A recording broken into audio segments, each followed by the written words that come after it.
Well, let's see what happens. Ugh.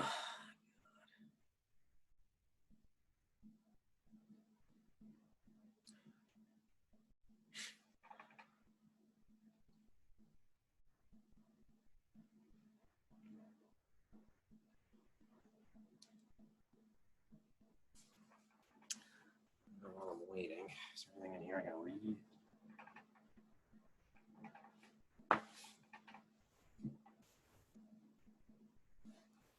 Whoop.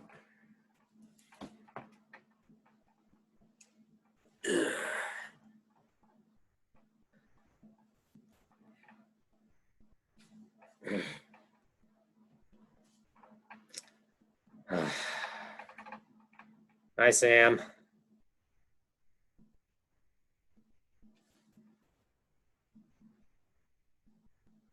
Whoop.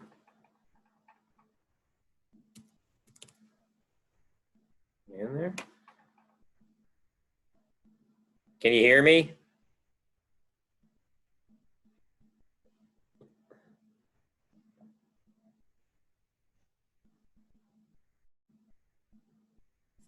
Yeah. Let me see. Hi, Robert. Hi, Sam. Yeah, every time the thing asks me to test something, I don't know if it's working or not. How's it going? It's going all right. How's with you? Same old, same old. Mm-hmm. Working from home, working from home. Tomorrow I get to go to the office, I guess, for a little bit, which it's nice to get out of the house. Although I was not too excited about going out for the past couple of days with the below zero, but tomorrow is supposed to be at least in the teens, which is almost balmy. Yes.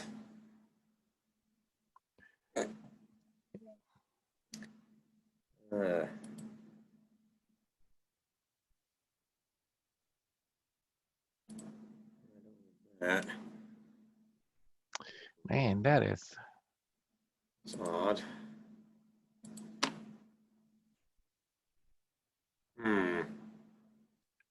What's going on? Trying to see if I have my host privileges here.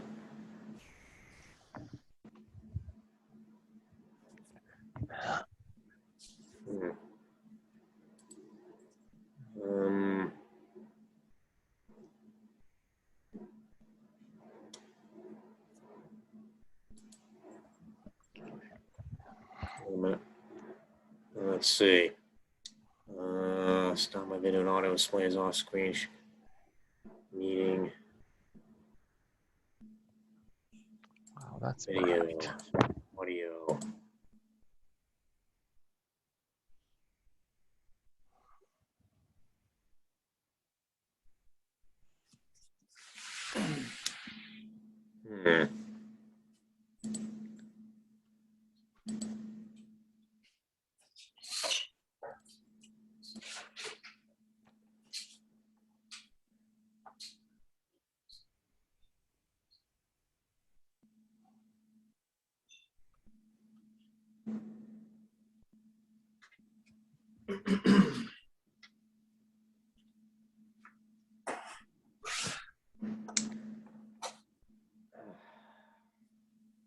So is this a 6:30 or 7 start? 7. Oh, okay. Well, you can join anytime between 6:30 and 7 if you want.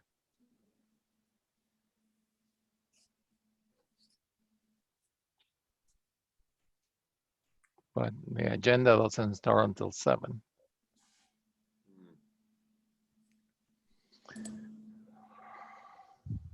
Oh, that light is bright. But if I turn it off, I can hardly see myself.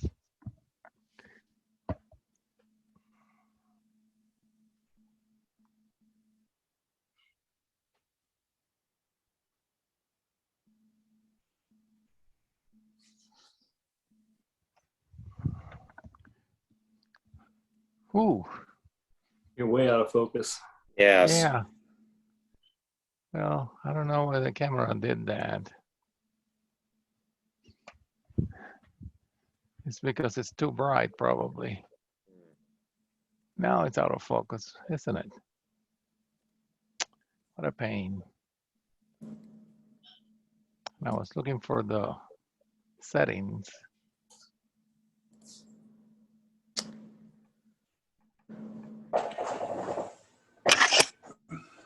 Hello, Oh, Rolando. Uh-oh, Sam.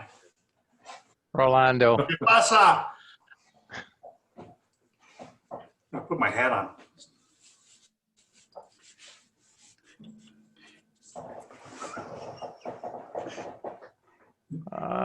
Ooh, Canadian. Canadian. Oh, What's wrong with Canadian? Nothing. They gave me a free hat up there. Martin Dearline. Oh,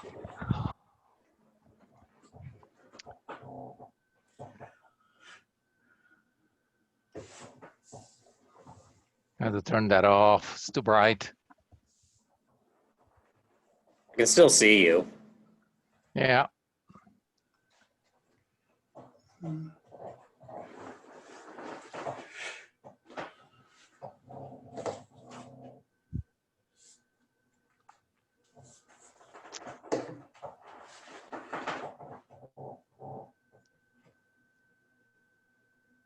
So has anybody been doing any viewing at all? I have not. I bought a tabletop telescope. I won it on Goodwill auctions. It's an Orion Star Blast. Oh, yeah? And I can set that up in my bay window and look at the moon, or I can look at Orion, Sirius. I got too much snow to set anything up right now outside. Oh, yeah. I just had to shovel some of the snow off my deck yesterday. And I still got about a half of the snow there. I couldn't shovel all the way down because I don't want to scrape it, but there's no way to sit out there for anything. And the backyard, it's like 12 inches of snow. Yeah, at least. So- I'm probably got 18 to 20.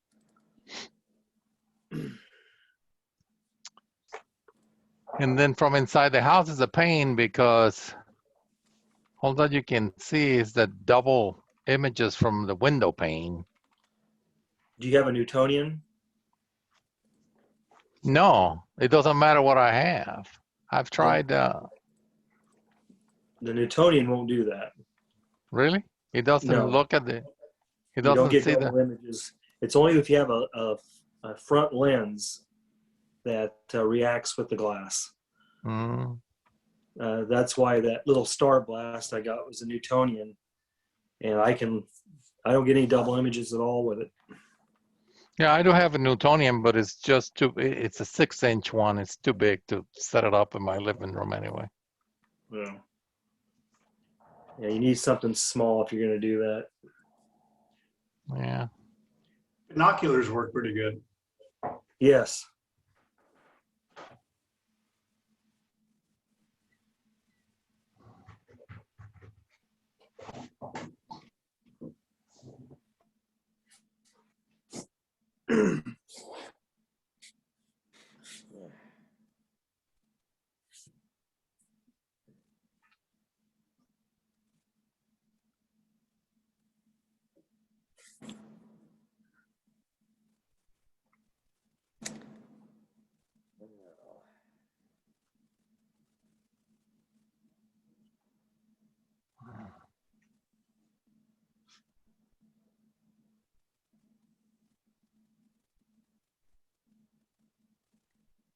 So what else is new with anybody? St. Ambrose just named its new president. Woohoo! Your new boss? She starts in August.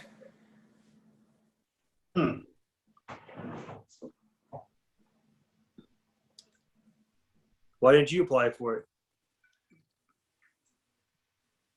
Being president of this club is enough. it? Thank you very much. I was waiting for that.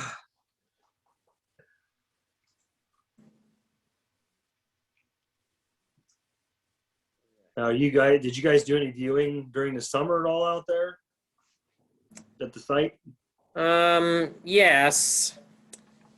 Although our star parties out there had to be virtual. Most of them were. We had a couple of times where people went out there.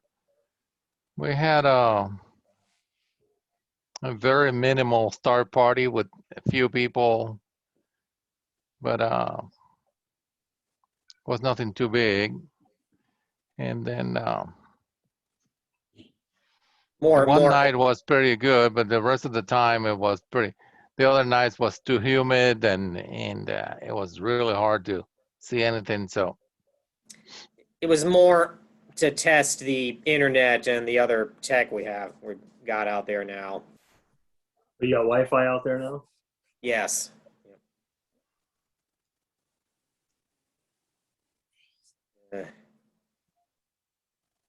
Was What's the unpleasant. range on it? I mean, is it up? Got a decent range? Well, it covers the whole classroom building and dome. I don't know how far it extends beyond that, though. Okay.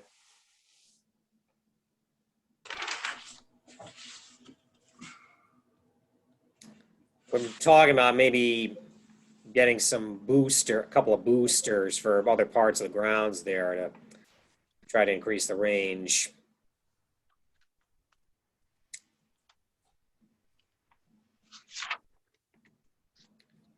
Well, you're getting there bit by bit anyway. Mm-hmm. Have you guys moved away from the other site and got over the Ambrose site yet, or are you still working on it? Sherman Park? Yeah. Not yet. We debated a couple of options at the last board meeting and see what we're hoping to send out our grant application again in a month or two. Actually, yeah, it's due by March 31st, so we need to finish up with that and resubmit it. Didn't get anything last year? No. We submitted to two different regional commissions around here. One pretty much just said no. The other one was interested, but with reduced budgets last year, they turned us down, but they did offer some more feedback than the other place.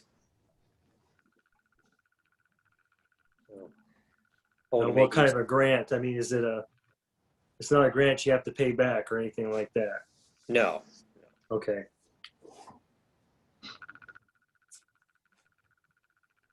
And what's the top tier you can get on it? The maximum amount you can apply for? Yeah. Don't know. It doesn't have a budget? The grant application? Well, the grant itself. Our grant. Budget on the grant. Well, that was one of the things. I think we need to be a lot more detailed with our budget plans, with the budget for our grant. I'm sure that would help. Yeah, I didn't know how much of a grant was divvied out. If it was a certain amount, then they split it up between whoever they decide, would be granted the certain amounts. On the commission side, you mean? I don't know how much total money they have.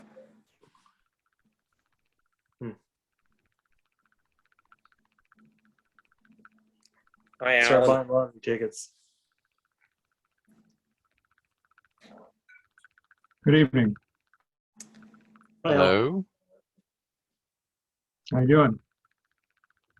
Good. Keeping warm? Just. Well, the truck hasn't gelled up on me yet, so I'm happy. Use different fuel this kind of weather. We only fuel at Pilot and Flying J's. They treat it pretty heavily, and sometimes they'll mix number 1 and number 2 diesel in there. But so far, I have not ran any problems. Plus, we put additive in it too. But Yeah. it starts every morning without being plugged in, which is, That's pretty good. yeah, that's phenomenal actually for a diesel truck. And I know the old farm tractors, of course, this was years ago, but they would not start when it was like this. Yeah, that thing, I got into it this morning after sitting 2 days and cranked it over, and it whipped right over. And I went, there's not a truck I've driven in my 15 years that would have done that at temperature. So I don't know. It's a Volvo. Oh, yeah. Maybe those Germans over there know what they're doing. I don't know. I think that's German made. Yeah, they probably do. Knowing the Germans, they probably do. They got everything dialed it down to the gnat's eye.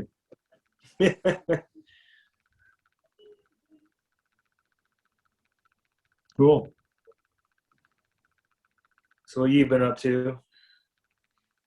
Well, not too much. Just trying to get caught up here with things and trying to think about warmer days ahead when we can go back to doing some observing again.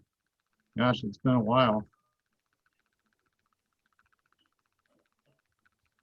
I've been sticking the tabletop in my bay window, look at M42 a lot. Through the window? I just got a borrow lens for it, so I can. What's that? Through the window? Yeah, through the bay window. Yep. You get a lot of distortion that way. Not with the Newtonian, you don't. Yeah. The Newtonian works fine. And like I was telling the other guys, if you have anything with a lens in front of that mirror, or if it's a refractor, you're going to get double vision.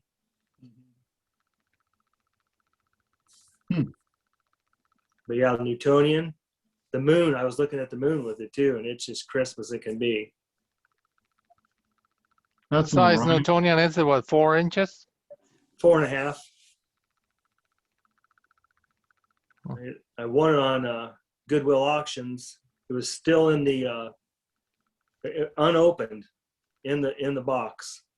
They opened it up and showed a picture of it, and I could see which one it was. And they go for $200, and I got it for $136. So saved a little money. And then it came with a version 8 of Starry Night. I had version 6. So I got to update my Starry Night.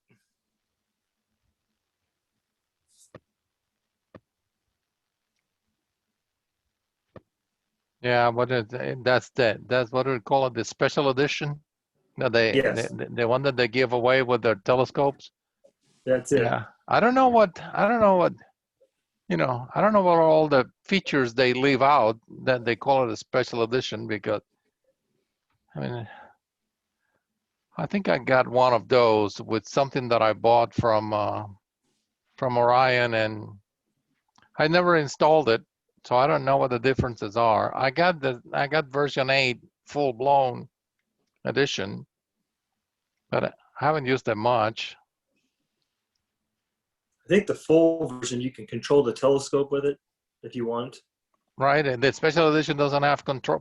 That's probably it. It doesn't have control. Yeah. In which I just use on camera guiding. I never use anything off the computer. I just use the mount computer, and once I get lined on it, then I use the auto guider. Mm-hmm. I just think that's too many things going at once. But I like using the Starry Night before I go out, so I can look and see what I want to look at or take shots of and what time it comes up. Mm-hmm. Then I can kind of plan everything out. I use Sky Safari for that. Plus, Sky Safari also controls the telescope, so it's pretty handy. Because, you know, Yeah. I mean, with an iPad or an iPhone, you have everything that you need right there.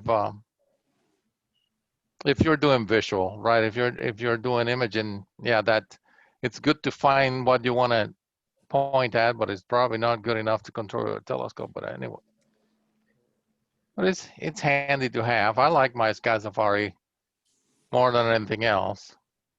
I mean, it's hard to believe all that you can do for $50. You know, Yeah. compared to some of the other packages that are hundreds of dollars, and they don't do as much, or you have to buy add-ons in order to get all the same features. Yeah. Hello, Jeff, Rusty. Hello. Greetings, y'all. Yeah, hi guys. What's Rusty. or is it? I don't know. Not everybody can do that. I don't know why. Oh, that no. Oh, That's talented. Why am I not wrong surprised?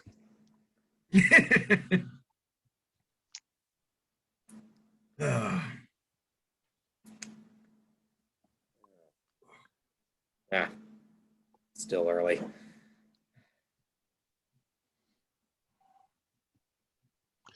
So Jeff, I've been meaning to ask you, that building that you post pictures on Facebook all the time, where is that? Is that right next to your office or something?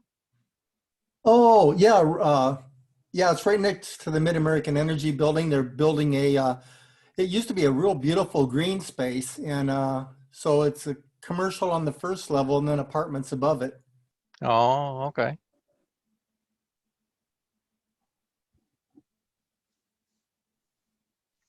I wish they didn't do that. It was real nice before.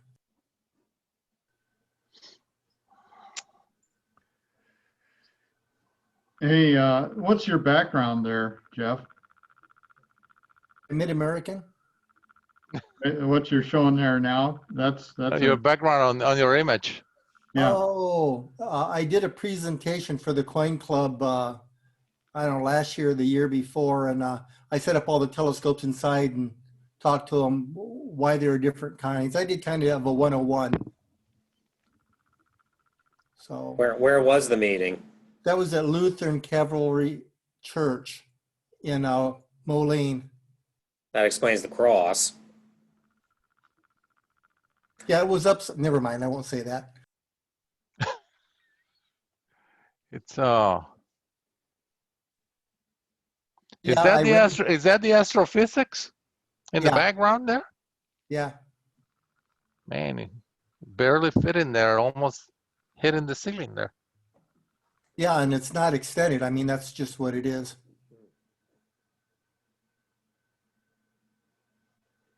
Then after the meeting, I grabbed the one, where's my hand? Right there, that pair, and took it outside after the meeting about 9:30 that night and let people look at stuff through the refractor and the Mac Newt.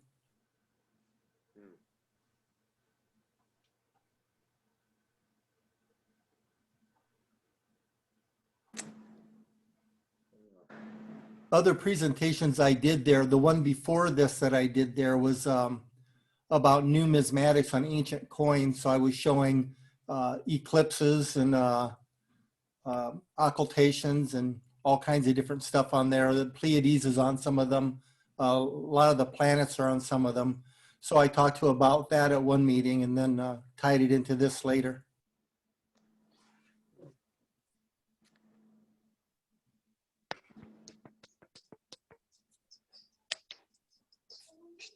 Paul L has joined us. Hi there. How you doing?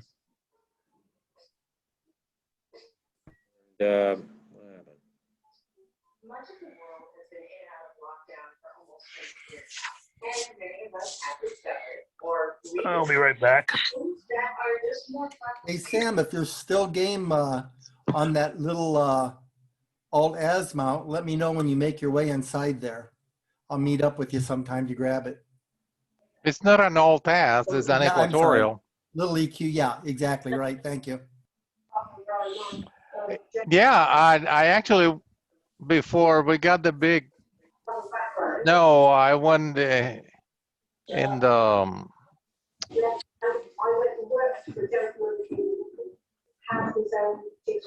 I went in the shed and grabbed it and opened the box to see what was in it. Finally threw the box away. All the other stuff I put in my car, so I can meet you anywhere whenever. What time do you get off work Wednesday? I'm actually working from home, but I happen to have to go to the office tomorrow. Okay, well, tomorrow I'm working from home, and Oh, Wednesday I'm in the office. So, and I'm back in the office Friday also. Then I need to talk to Rusty at some time about capping and threading a hole in a ring that I've got so that I can put that dovetail on there, because then I'm set up. I can do a little demonstration for newbies on a refractor on an EQ mount. Well, Yeah, move here. I think Sam must have got mad at me and hung up. Here were the hardest, Yeah. so. me? Oh, he's there. Yeah, you switched sides. You're where Robert is now. It's not sore, is it, Terry? What's that? Is it sore? No. Okay. So he's starting his astrology meeting. I'm gonna go into the bedroom, right? Yeah, so he's, so I'll go in the office. Did I Funny. just someone say astrology? Astrology meeting. Say, what's your sign? Sorry, that's my sister who is here with me taking care of me. So. Yeah, we know. Yes, we're playing Spin the Zodiac. Well, Terry, you're looking really, really good. Well, I am feeling a lot better since I got all the staples out of my head. It's like 39 of them. Well, I was going to say it looks shinier than it did last time, so that's good. My sister, well, there's going to be a big horseshoe scar in the back of my head, and my hair is kind of uneven from where they shaved it. So At least you Pam's got going to take there, care of that.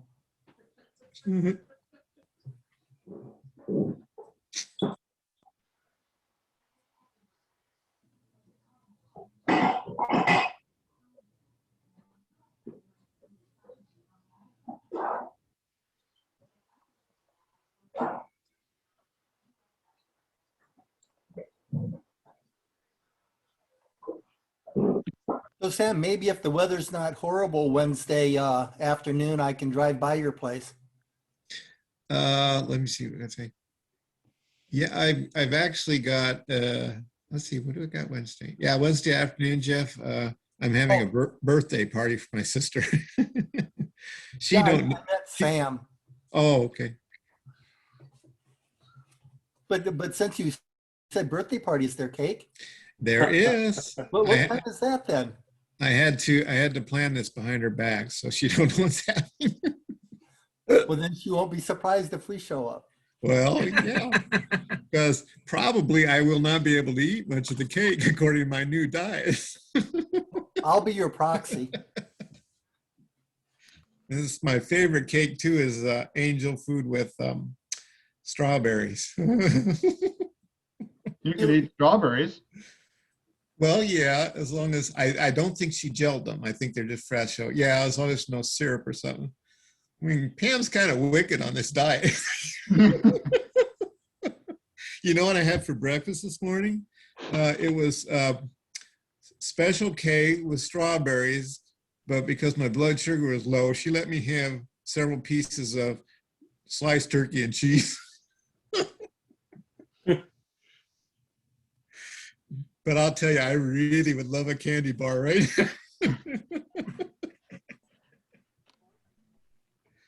Oh, well. Do you have to take insulin right now? I'm doing pretty good. I guess we're still testing the levels, but it's been going down ever since the hospital stay. So I see my doctor in about a week, and she knows I would like the arm monitor thing where you don't have to prick yourself all the time. So hopefully I can get on something like that. I do it 3 times a day, Byron. So Oh, insulin? yeah, but it's not too bad. I mean, I used to be terrified of needles, but I don't even feel. The problem is my sister's a nice calendar, so we rotate all the different places. So that don't bother me too much anymore, But I would like something where I don't have to pin stick me every morning. Yeah. Yeah, the shots just started when you ran into problems here recently, or have you been taking that for a while? Yeah, Okay. well, before I went in the hospital and they took the tumor out, then they found my blood sugar was 399 or something like that. Ah, Wow. And I had no idea at all, but that could be the result of the tumor, because ever since I had the surgery and everything, it's been way, way down to normal levels, So I'm happy about that. I had no clue at all. I was diabetic. So and anything could cause your blood sugar level to go up. I had to go on. My doctor put me on steroids for a couple of days, and they just sent my blood sugar through the roof. Yeah, I think a lot of this was caused by the tumor, because everything is almost back to normal now. So good. So the only thing I mean, I've got all my memories and everything of everybody and everything. The only problem, I used to do math in my head at night, just multiplication and addition and subtraction. But for the life of me, I still cannot do addition in my head. I can do percentages. I can look at 2 numbers and figure out a percent, but Right. in my head, I can't add 2 numbers together and carry the 1 over, It's like, so, but I'm alive and I'm getting better. So I can get a calculator. Now, are they going to have you go back and do scans quite often, or? Well, I got a doctor visit tomorrow for treatment in the Quad Cities over in Moline is where they're going to do the treatments, and I think I got 1 trip back to Iowa City to see the surgeon. So after that, I'll just be here. My sister will be staying with me to drive me around. I can't drive anymore because apparently my eyes don't line up. The left side of the right eye does not line up with the right side or left side of the left eye. I have no idea. But it'll probably come back. Yeah, I think I can drive, but I'm not going to chance it unless somebody leaves me alone for a bit. Yeah. Yeah, probably 6 months or so, you'll probably get your eyesight back to normal. I mean, my sister's going to be with me. She fortunately works from home in Chicago, so we put hi-fi or high-speed internet into my into my house. So now she can do her work from here. Good. And then my other relatives will be coming up through the next couple of months and stuff as weather gets better. So I've slept probably the last 2 weeks the best I've slept in probably decades. Hey, Terry, is there going to be a big Dufek party when all your relatives come into town? And I think this time we may not. I think this time we may not fight. They're just going to party? I think so. Dave's a drinker. Doug doesn't drink anymore, but yep. Yeah, I think we're all going to have a nice time together. So cool. Well, is this everyone that's coming tonight? Oh, okay. Hey, Jason. Hello. Is Paul Seeger coming? I haven't heard from anybody. You want me to send him a text message? If you like.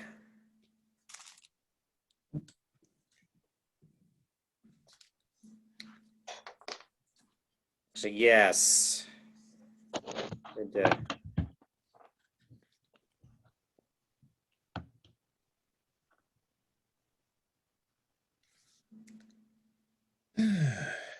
vice president here. I sent him a hi. Somebody's got get the vice president here. Yeah, somebody's got to handle the vices.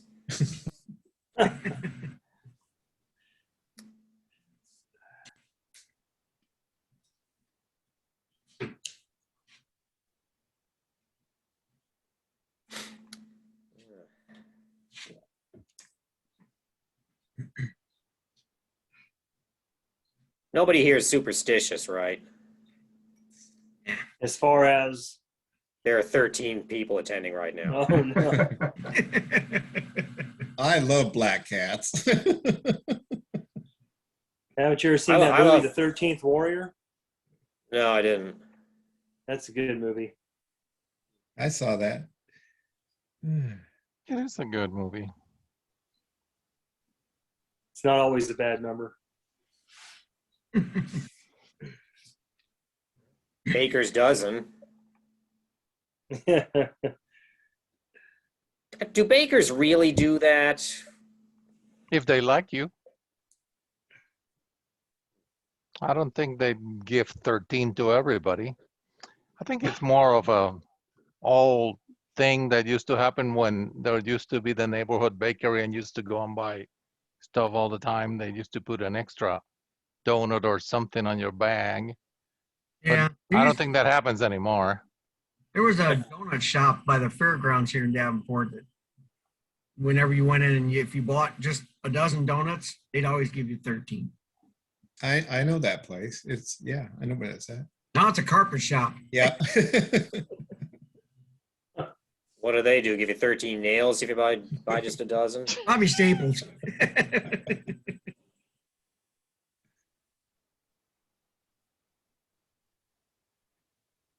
Well, did everybody get the agenda that it just emailed out? And I'm sorry I waited so long to send one, but Yeah, that's honestly, okay. I got it. I can't think Yeah, I of too got many it. differences between this month's agenda and last month's.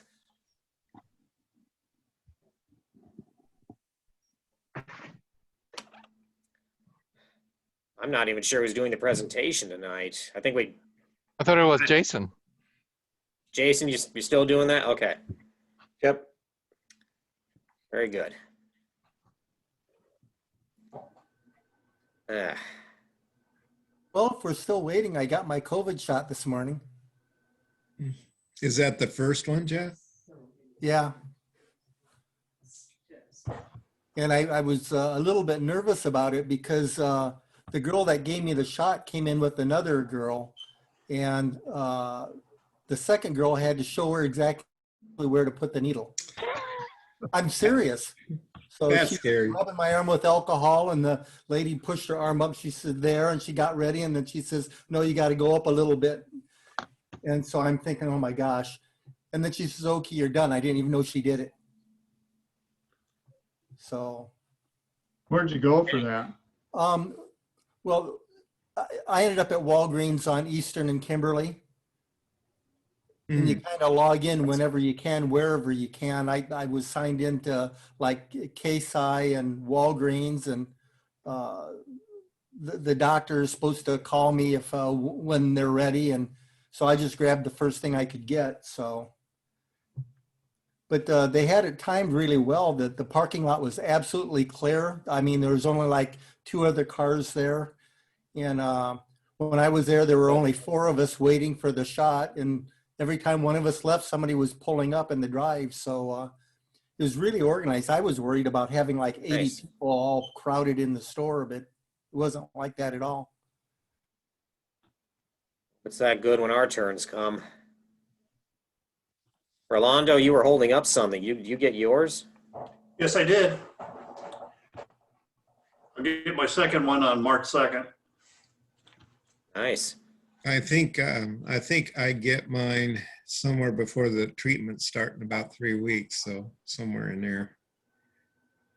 It's through my new doctor who chewed me out for not having a physical since 40. Yeah, that's kind of funny because the gal at Walgreens asked me if I wanted the information sent to my doctor. Mhm. And I said I didn't have one and didn't see the point because I outlived the last 3. Well, I outlived my last one.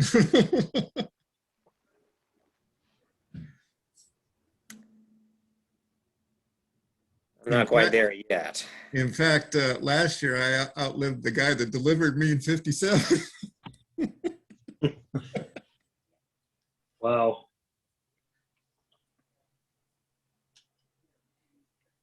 Uh, Well, Never Paul remember. never did answer my text message back, so I don't know. I can never remember who Dactyl Aviator is. That's Mike Dannenfeld. Mm. Okay. All right. Well, becomes, you can always join the middle. Okay. So we are recording. At least that's what Zoom is telling me. So, me, the new president. I don't remember if I ever posted last month's meeting on YouTube. Check that later. So, can we just retake last month's meeting minutes as read, viewed, or remembered?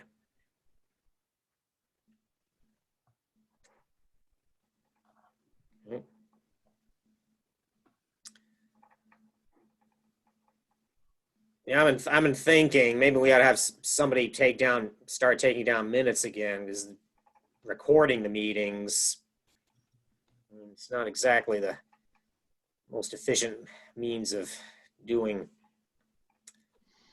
records. I think the main thing to take notes on would be approving the treasurer's report, approving the minutes, and anything that we have to vote on during the meeting. Anything else is just kind of gravy. So, but that's up to you how you want to handle things. But if you don't want to make a long drawn out minutes like we used to, you've got a YouTube to capture all of it. So we didn't have that in the past. That's why it was so detailed. Mm-hmm. All right, well. I make a motion that the recording of last month's meeting count as our minutes for last meeting. We have a second? Second. Jeff seconds. All those in favor? Aye. Aye. Motion is carried.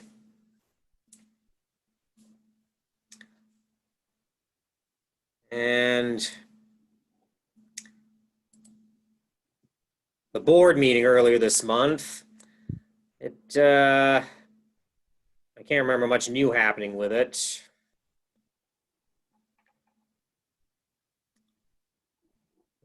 Members of the board vote to approve the minutes from the last board meeting.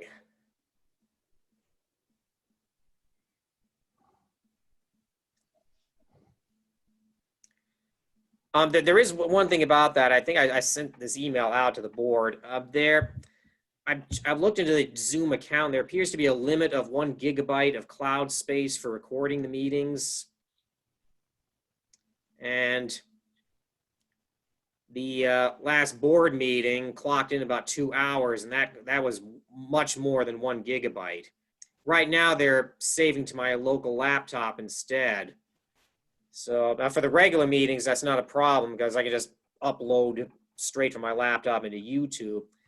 For the board meetings, though, I always like to, I'd like to, before to send a copy of the recording around to the board for their minutes, but that's not going to be an option in this case. So, is it possible to record audio only? Because the audio is about 1/10 the size. And Jason's saying no. No, it won't let you do that. But I mean, we have two options there. We can upgrade our account and pay more for more storage, or if we just let them live on YouTube, YouTube doesn't charge us. And I haven't had a chance to do it yet. I've been so busy at work, but I'm going to get a YouTube account going for the club, and we can put them there, and it's free. So. Well, maybe not. I'm just looking on my laptop right now, and in the folder that recorded the last board meeting, it has an audio-only file, MPEG-4. Maybe that's what Jeff's talking. Maybe that's what you're talking about. Yes, I didn't know that they had it or not. But my other alternative was downloading it, like you said, to your laptop and then saving it is audio only. Because like I Oh. said, at work, we record video capture off of the CSA's screens and also the audio. And we archive the audio portion longer than 2 years because it's so much smaller. So, but yeah, maybe you can record our board meetings that way for sure. Well, it looks like it might have done that automatically. I'm getting 4 files in this folder here: audio only, a text file of the chats, the Zoom, which is the video file, and I don't know what playback is. It's an M3U file, but yeah, it looks like there's an audio only. Oh, there you go. That must be a new feature. So that's awesome. Good. The only thing you might want to make note of then, Robert, is when we start the meeting, read off the list of names because I think we've been counting on the video to see who was there. So if we do audio only, we might want to, state their names on there so that you've got that recorded. So well, let's remember to do that for future board meetings. All right. So seem to have solved that problem. Okay, very good. What was it again? That audio only file is 46.5 megabytes. I don't know. Would that be too big for an email? Oh, huge. Yeah, that's what I thought. I mean, if you're going to mass mail it to everybody, yeah, it would be a lot of bandwidth wasted. Can't we put it on the club website and just send an email with a link? Jason, can we do that? Yeah, sorry, I was trying to get off mute. Yes, we can put it on there. And we've got it set up to basically it's unlimited disk space. So if we need more, I'll just make the drive bigger. So. Okay, you're gonna have to send me instructions on how to do that. Can you email Okay. those sometime? I can do that. Thank you. We probably can archive those off on DVD each year or something like that, Jason, so that we're not building up a ton of stuff. I have an epic amount of server space, so I'm not really that concerned about burning stuff off the disk. All right. And anything else on that?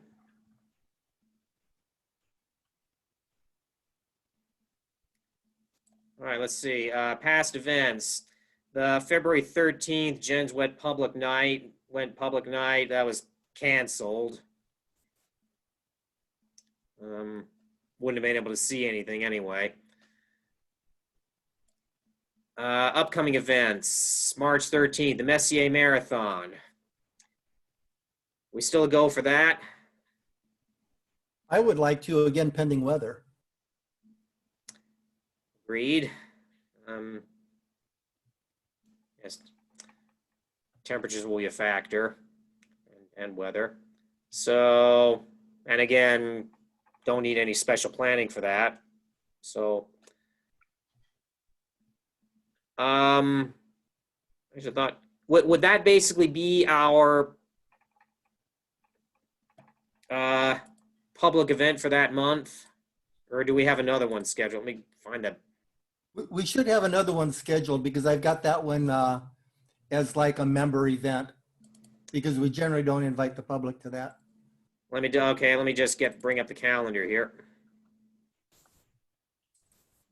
Let's see, March Jenswit Public Night, that's March 6th. Okay, so March 6th, Jenswit Night. In case of bad weather, do we want to have some kind of a presentation ready for that? I think it'd be a good idea, and I wouldn't mind trying to put together, I don't want to call it a real presentation, but if I have that refractor and that EQ mount from Sam, we could show what it looks like and how you put it together and what the knobs do and how you line a finder scope. I could probably do that, inside someplace. And I wouldn't mind, but again, it would be just kind of a little demo and then a QA type of thing. Sounds good. And there's probably almost all you guys, if not all you guys, are probably more qualified than I to do that. But I don't mind doing it. That's kind of why I bought that little refractor that I have, is so that that could be done. And I thought it'd be nice to have one of each type in a smaller size scope, so it's not intimidating, and just kind of demo them.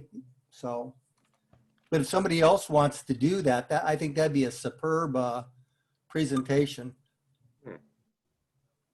Each month we could do a different type of scope. Refractor on an EQ mount, unfortunately, seems like one of the most common ones. So I would, actually, I think my first one was refractor on an alt-az mount, but yeah. So the idea is a different kind of scope each month. yeah, so I know that you've got a 6-inch knob, Dr. Mitchell, and that's perfect do. for a presentation, you know, Yes, telescope 101 on a knob. Yes, I can do that. So, Paul, hi. There's Paul. There was a reward out for him. and Paul's got that little SCT of the clubs, and that's the perfect size to give, and that's on a little alt-az, isn't it, Paul? Yes. Yeah, so that you Doesn't know, work, but it's got one. that's still 3 of the most common beginner scopes right there then. The refractor on an EQ, the little SCT on a 1 arm, and the 6-inch knob. That, you know, Talking about doing demos of different kinds of telescopes for our virtual Jens Wendt nights. Yeah, that'd be great.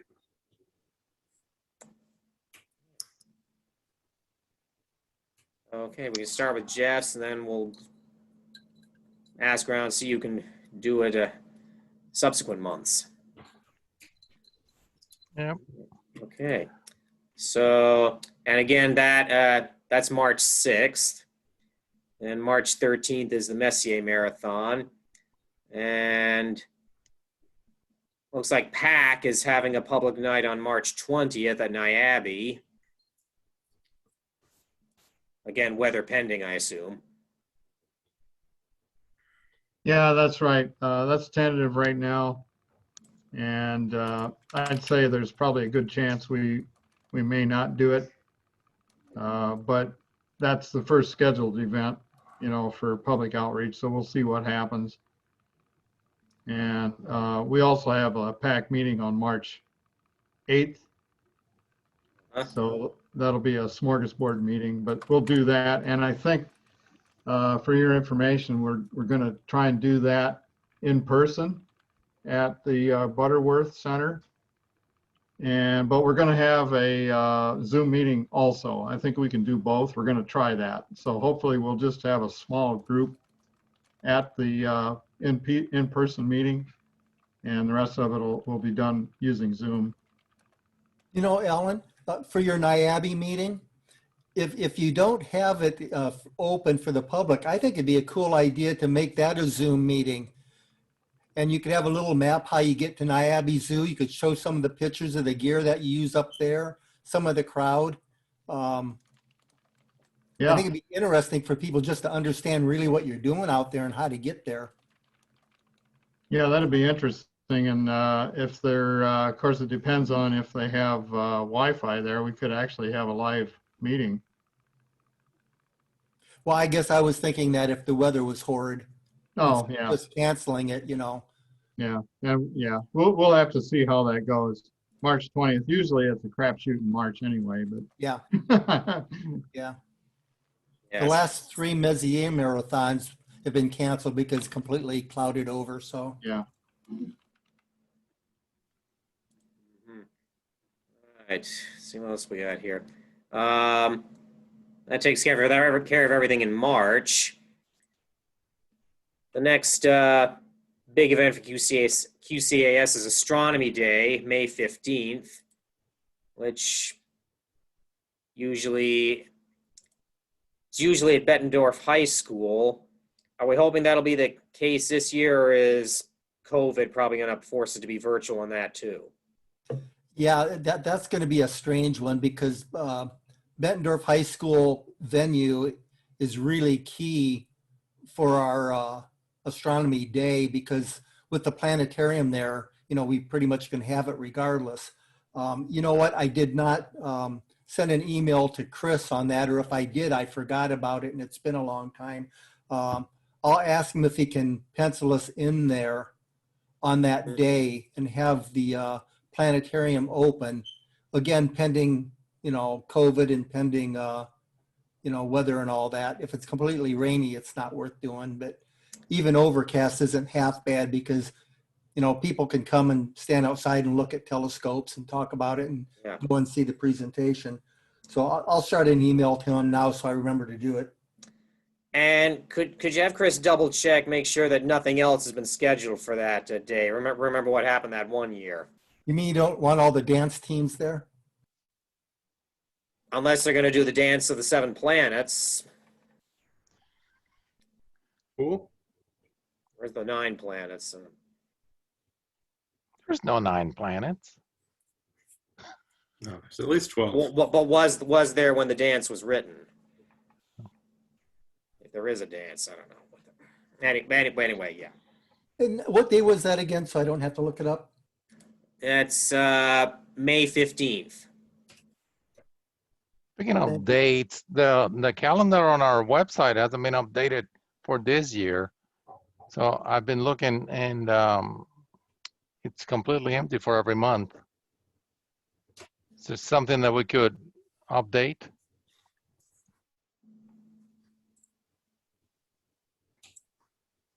Jason, you know that website inside and out. Yeah. Are you updating it, or is it Matt updating? Is Matt responsible for that? I have not been updating that. I don't know if Matt wants to chime in on that, or. Yeah, I can. The last one of these meetings that we had, we were talking about not updating it until I had all the Zoom information. And then since then, Al was talking about posting something on our blog that contained all of their Zoom information and brought up another great question. So do we want to be posting on the website like the Zoom meeting info and the password for it, or what? Because I don't know if that's a great idea or not. You know, The general meetings, I post them on YouTube. after the fact, though, like I'm talking about invites to the meeting. Invites to the meeting. Do they need a password if there's a link there? Can't just anybody just click on the link and join? Did any of you need a password to join this one? No. Not today. And then I don't see why not. That's what I'm saying is, like, maybe you want a password, maybe you don't. If we're gonna have like a reoccurring calendar invite for like this meeting, and you have no problem with anybody who stumbles across our website being able to come into this meeting, then absolutely, I'll post it. And I can get with Jason to get the exact info for that. The board meetings, I don't know that that's such a good idea. No, not the board meetings. No. So in that case, we like, I don't know, maybe just not post them to the website. And then the other thing is the two things that that show up on the actual page, the front page of it, are this, and then like the public star parties, the Sherman Park ones. It feels like we're sort of transitioning more into doing these things at Mankey, so that calendar itself might need an overhaul to begin with, and I would need some direction as to what events you would like me to put in that other space that's on there. Because realistically, if I get a calendar, a location, and anything that's going to be virtual, the actual like known Zoom link that's going to be for it, especially if it's a repeating calendar event, I can get that done in 15 minutes tonight. Well, I'd definitely like the Mankey Public Nights on the QCAS calendar. Well, currently the Mankey Public Nights don't show up on the front page of qcastro.org. The Sherman ones do.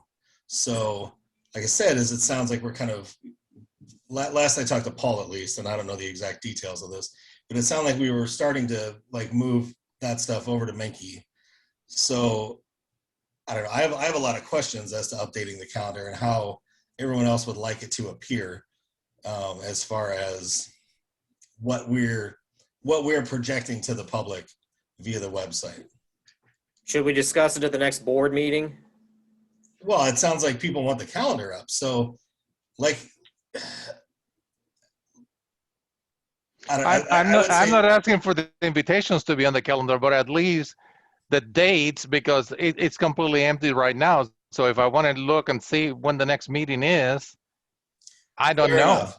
So, like, yeah, but if you're using the calendarize, like if you get in the back end of the website and you look at the way calendarize it is set up, like when I go ahead and put that in, it's going to need a location. It's going to need that. So are we looking to stick with virtual meetings for the foreseeable future? I guess that's a question that I have for the board. So Matt, is this an all or nothing thing? I mean, it's not as complicated as you want to make it, but you just got to answer the question that I've given you. If you want me to get in there every month and put what the next one is, yes, I can totally do that. If you want me to be able to put out the entire year, I need to know what the entire year is going to look like. I don't think there's been any discussions about any in-person meetings coming up at all for this year. There hasn't been any discussions. So that's not until we're sure that it's safe to open up. Yeah. Okay, so what do we want on the website then? Because I mean, just put in there that we have meetings, and then like they're going to say that they're normally at St. Ambrose, but due to COVID, they're not at St. Ambrose. And then since due to COVID, they're not at St. Ambrose, then what's the contingency? Do you have to put a location into the? Yeah, that's the way Calendarize it works, which is advantageous in a non-COVID environment because anybody who clicks on it will then can get a link to a map to that location. Not that I'm encouraging it. Hasn't your governor said Iowa's open for business? I don't think that St. Ambrose is not.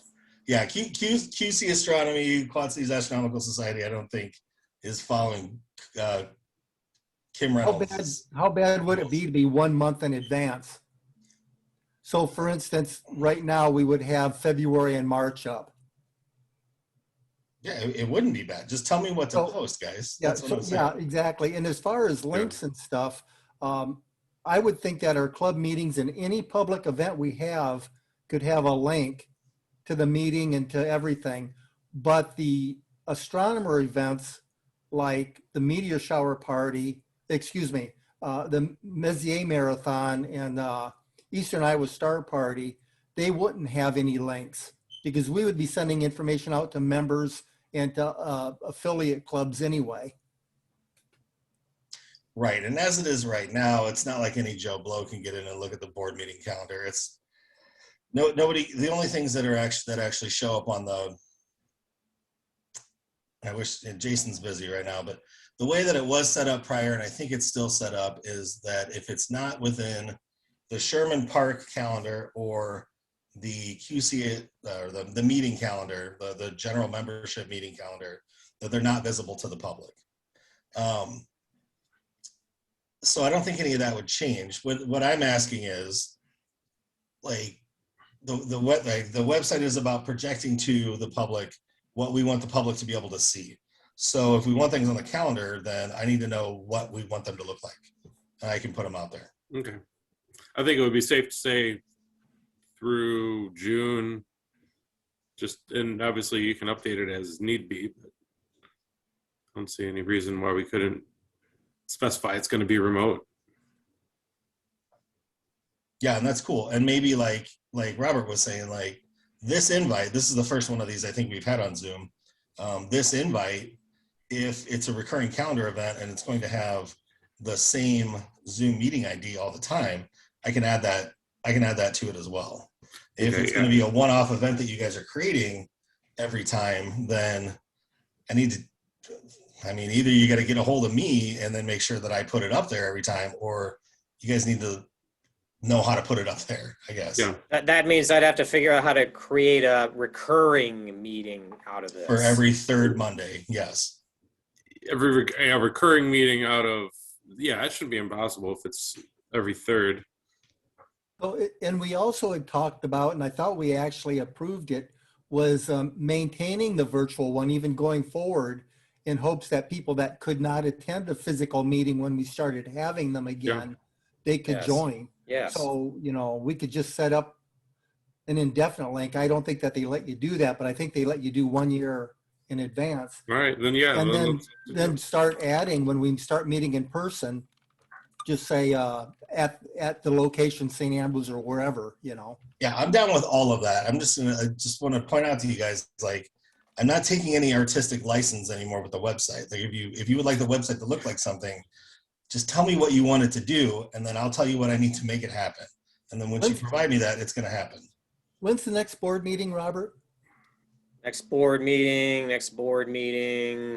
March 3rd.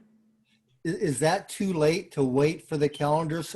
I understand where Matt is coming from, definitely. And I wonder maybe if we all got together at that board meeting and talked to him and actually with him did a month and saying, okay, yeah, this is how we want it to look going forward. Then he would have, you know, he wouldn't be worried about not doing what was thought of. Because I understand where he's coming from. Yeah, I'm okay with that. In the past, this was easy. In the past, it was, you know, Jeff, you'd create the calendar and we'd approve it, and I could walk home with that calendar, or like sitting in the board meeting while we're talking about new business, I could put it all in. But I just have, you know, there's things I need to put it in there. Cool. Yeah, if the members here, the board members here don't mind waiting till March 3rd, then we can sit down and look at it and not take up a lot of this club meeting talking about that. Yep, I agree. Agreed.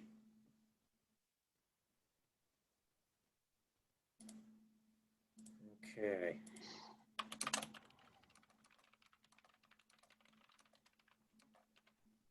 All right, then.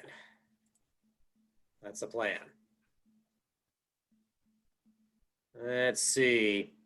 August 7th, meteor shower party. Got plenty of time for that. At Eastern Iowa Star Party, September 4th through 6th. That is Labor Day, is that right? Yes, the Labor Day Okay. weekend. Yeah. When should we start working on arrangements for that? If we're not charging anything and we're not having speakers and stuff, it doesn't really matter. But if you're wanting guest speakers and that kind of thing, we're running late. Yeah, I think what we did last year, and if we could add a few people, I'd feel pretty good about that. Okay. How do you mean add a few people? Well, I mean, there was certainly room for more. That's all I'm saying. We kind of all bunched up anyways in a row, and it was a lot of fun, even if the wildfires had other ideas for the Clear Skies. Oh, yeah. With every meeting I'm involved with that has any kind of in-person, it's going to be a scant. We're not going to get the same kind of crowds, even if you can handle more. Yeah. Where the Coin Club meets, we've got the huge whole lower level, and it can easily hold 150, and they've only been able to get 6 or 7 people in there for live meetings. Everybody else is showing up virtual. So I wasn't able to make it to the last one, but I will 100% be there this year. If that helps you, Paul. Yeah, I don't even know if I'll make it. That Labor Day is tough, but see, Labor Day is good for me, so I'm there. Yeah. I know I'll be there. Yeah, Labor Day means I don't have to take off Monday to sit there and do Sunday, which ends up always being the best night. It's either like Thursday night before it or Sunday night after it. Yeah. Yeah, last time we had our decent non-COVID events, I had 3 or 4 people a little bit disappointed that it wasn't on that holiday because they liked having not to show up for work and they could have another day there, Yeah. especially when they're traveling. Eric Clay's was always a big one for that. And I see Byron up in the corner, which makes my heart leap. Are you on days now during the week, grown-up schedule? Or are you Monday through Friday. awesome? Yep. Good stuff. So hopefully spring weekends will be possibility. You're still on days, you get Labor Day off, Byron? I don't know. Haven't been with them that long. I don't know if they let us have that day off or not. Oh, so that was a really good night that one time. And I'm just digressing here, but like it was you, me, Jason. I think Mike Dannenfeld and Mike Umbrella were out there. That was the night Jason drove off with my phone on the roof of his car. But that was a really good night. Nice. But you know, And yeah, but for you, phones dime a dozen will be. and on that Oh, note, it dies again. yes. And on that note, all right. So next up, anybody buy any new gear lately? Oh, I did. What'd you get? I bought one of the Starlight Instruments, what do they call it? The Feather Touch Fine Micro Focuser for my CPC. So it's like Wow. 2-speed That is- focuser. That is a nice piece of machinery. Yeah. Unfortunately, I haven't had a chance to use it yet. I'm still waiting for that day. Yeah, don't panic about putting that in. I waited like 6 months before I did it. It takes a Oh, little it's already bit- installed. Oh, it's installed and you have It's okay. installed. I'm just waiting to use the scope now. They are pretty nice. Yeah, Ken's Smooth. got firsthand knowledge on how it worked on my CT. And yours is an 11-inch edge too, isn't it, Rusty? It's not the edge. Okay. It's just the standard. The CPC. Yeah. Yeah, I didn't spend the extra money for the HD edge. The Feather Touch is supposed to help get rid of some of the mirror flop because you can use a fine tune and it's not so coarse.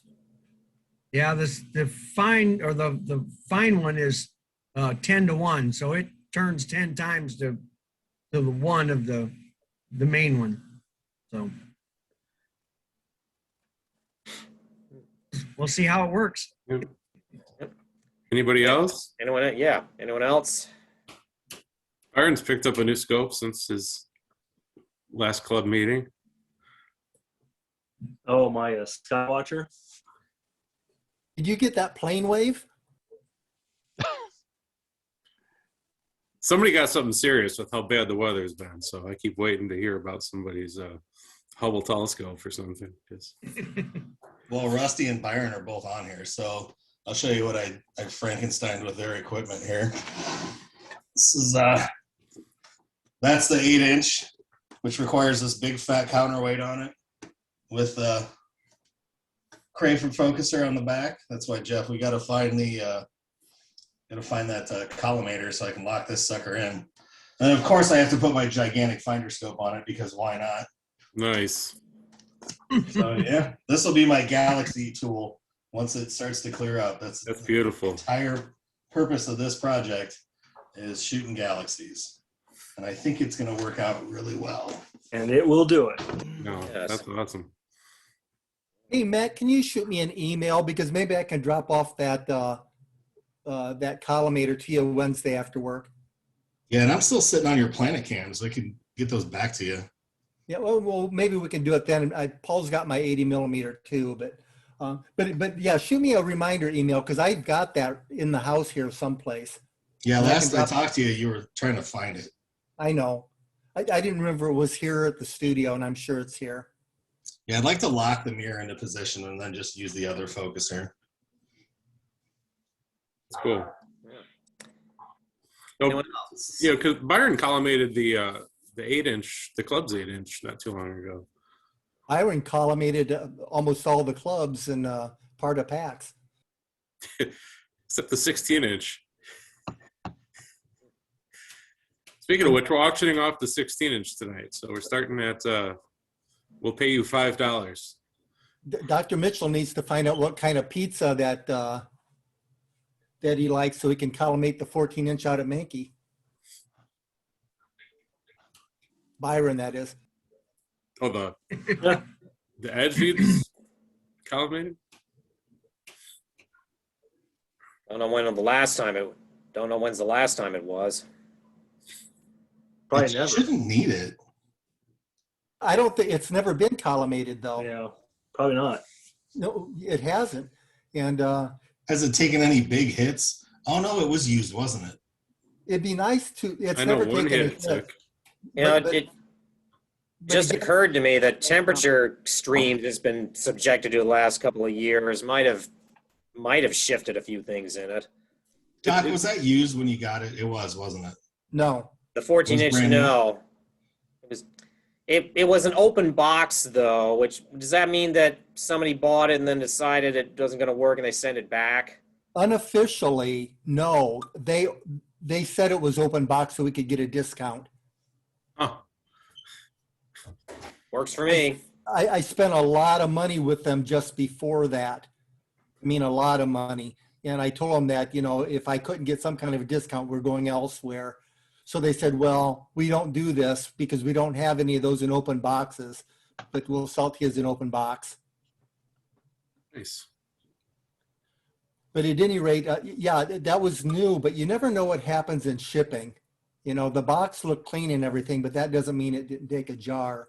But it'd be interesting to know, though, if Byron thinks that we need to take it off that mount to collimate it. Because if we do that, then I'll bring in one of my mounts so we can set it up for him to do what he wants to do. I'm making a lot of assumptions here that Byron wants to do it. But like I said, you Well- need to find out what kind of pizza he likes. Now, when I was collimating those scopes for mine, I have a bench downstairs and I set a jig up. And I didn't even have it on a mount. That made it a lot easier. It's almost better to have it flat on a table and then adjust the actual alignment tool on the scope in a fixed position and then align it. Now, I will say anything, I think they said over 10-inch on that Hotech is not real reliable. It wasn't designed to do a 14. I mean, we can try it, but they didn't encourage scopes much over 10 inches with it. I didn't know that. So the only thing I get scared about taking off that mount is having to repolar align. Well, if the mount is fixed in Mount's position, not going anywhere. But Yeah, mount's not going anywhere. Yeah, Yeah. but I don't trust dovetails and stuff like that either. I don't think that will affect that much, just taking the tube assembly off. Okay. And even moving the dovetail doesn't affect the polar alignment. Yeah, it's it almost would like only you're just affect rebalancing. the pointing. And the pointing you're going to set every time anyway. Yeah. Yeah, it could very well be. Again, I get real paranoid about that stuff because, that's on plastic and it is bolted down, but that doesn't mean it's like welded in place and can't ever Yeah. move. Well, is there a case for the 14 or something? I mean, No, we've got the original packing stuff, the bottom. okay. But okay, so Byron, you'd prefer to have it off on a table. So we'd want a sturdy table. Yep. Okay, So I think the little one we put the computers on in the dome is pretty sturdy, pretty beefy. It doesn't have a lot of flex to it. So maybe we'll do that whenever, the time is right. And does that have a wide plate like a Losmedy or for the mount? It's a wide one? Okay. How long would it take you? Not very long, as long as, So getting the we thing we lined could up. do it between public events then. Oh, yeah. I'd also say like not knocking the Hotech collimation or the idea that you need to collimate it, but I would do a star test before you even started that because I bet it's pretty good.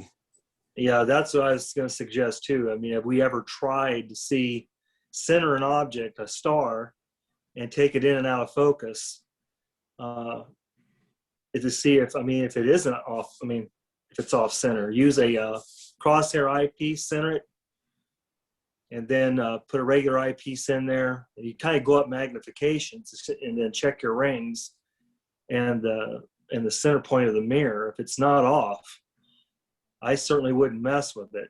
So would like a full frame camera that kind of shows as much of the field of view as possible, would that kind of give you an idea? I think you're better off doing that with the naked eye and an eyepiece. Are you? 100% agree with Byron on that. Yeah. Okay. Especially if you've got a good crosshair eyepiece. 100% agree with Byron. Okay. Cool. I think a number of people can go out there and check that. If I remember right, making a donut out of the stars, I didn't look at rings or anything, but it's a pretty fair donut. It wasn't noticeably off. I don't think that's really as accurate as what we want to be when we're talking about this, but it's not horrible. But you want to see the what they call the diffraction rings as it blows out. Yeah, the airy disc is what. And I never did that. And you want to go both directions. So then if it's bad enough to do, Byron, would it be just as easy to take it off and take it to your house? That might be a possibility, yeah. Because then if you got a rig set up kind of anyway. Well, that's for an 8-inch. Oh. So also say like if you're going to go through all the trouble to 100% nail the collimation and then drive it back out to Menke, that sounds a little crazy. What's that? Well, I mean, like, okay, so you're gonna take. I would not take the scope from Menke to go somewhere to get it perfectly collimated, and then drive it way back out there to do it. Like, if it requires doing it, you could figure out a way to do it on a table. Exactly. Yeah. We just have to get, like I say, that collimator device in perfect center in front of that scope. And from there, once you do that, it's pretty cut and dry. Yeah, if you've got the packaging out there still, Jeff, Robert, you've already got cradles for the telescope to sit in because, I mean, that's already there. It was already set up to be shipped. You just need to get, and I'm not sure what you meant. You meant by you said a jig, but I'm not sure how you've got the actual target set up for the collimator, but we could. I'm imagining that you can adjust the target for the collimator to get it exactly where you want it first.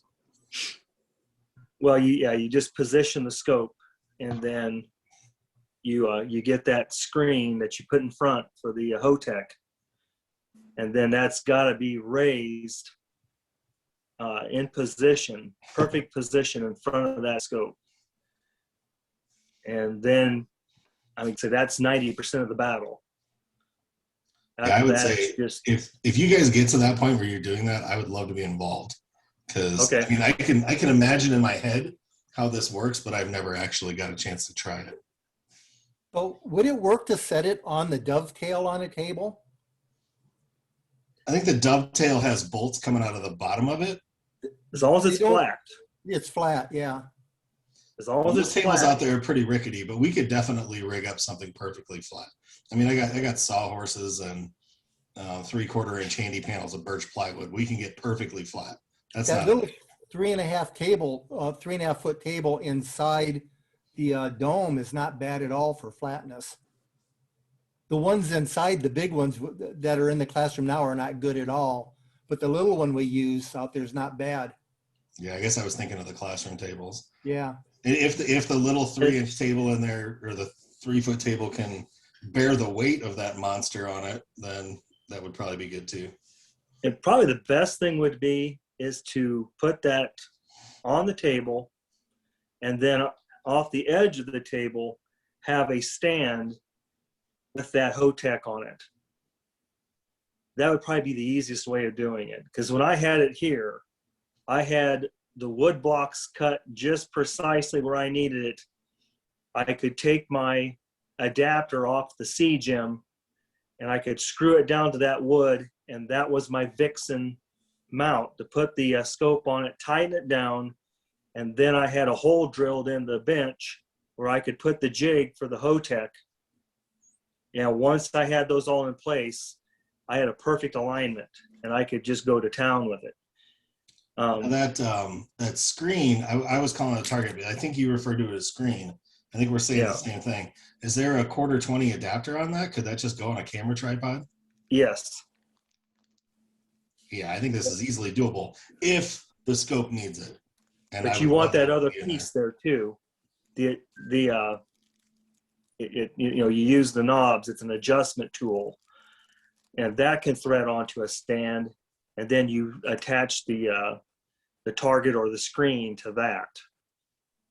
And that would be the best method of approach for that 14, because it's going to be too tricky to do it on a flat table without, I mean, like I say, it took me hours to get the wood and everything cut precisely where I could just do it real quick with that 8-inch. I mean, it was specific to that 8-inch. So as long as we can put the telescope flat, there's no bolt sticking out on the bottom of that mounting plate, and it sits stationary, and we have it towards the end of the table where we can put a stand and mount that target screen on there, that's the way to go. Yeah, hypothetically, if we need to do it, I'm thinking a couple of sawhorses. Like I said, I had a 3/4 inch birch plywood handy panel.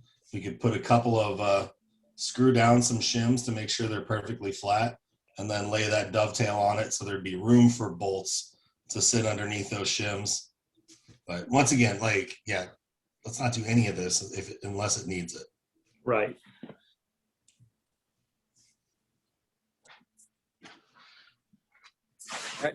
Has anybody been out to Menke? How's it looking?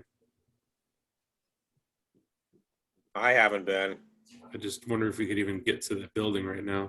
They don't plow around the building, on the building grounds. Well, I'm guessing it drifted against the building pretty good. So I hate to think. Probably a foot or more deep.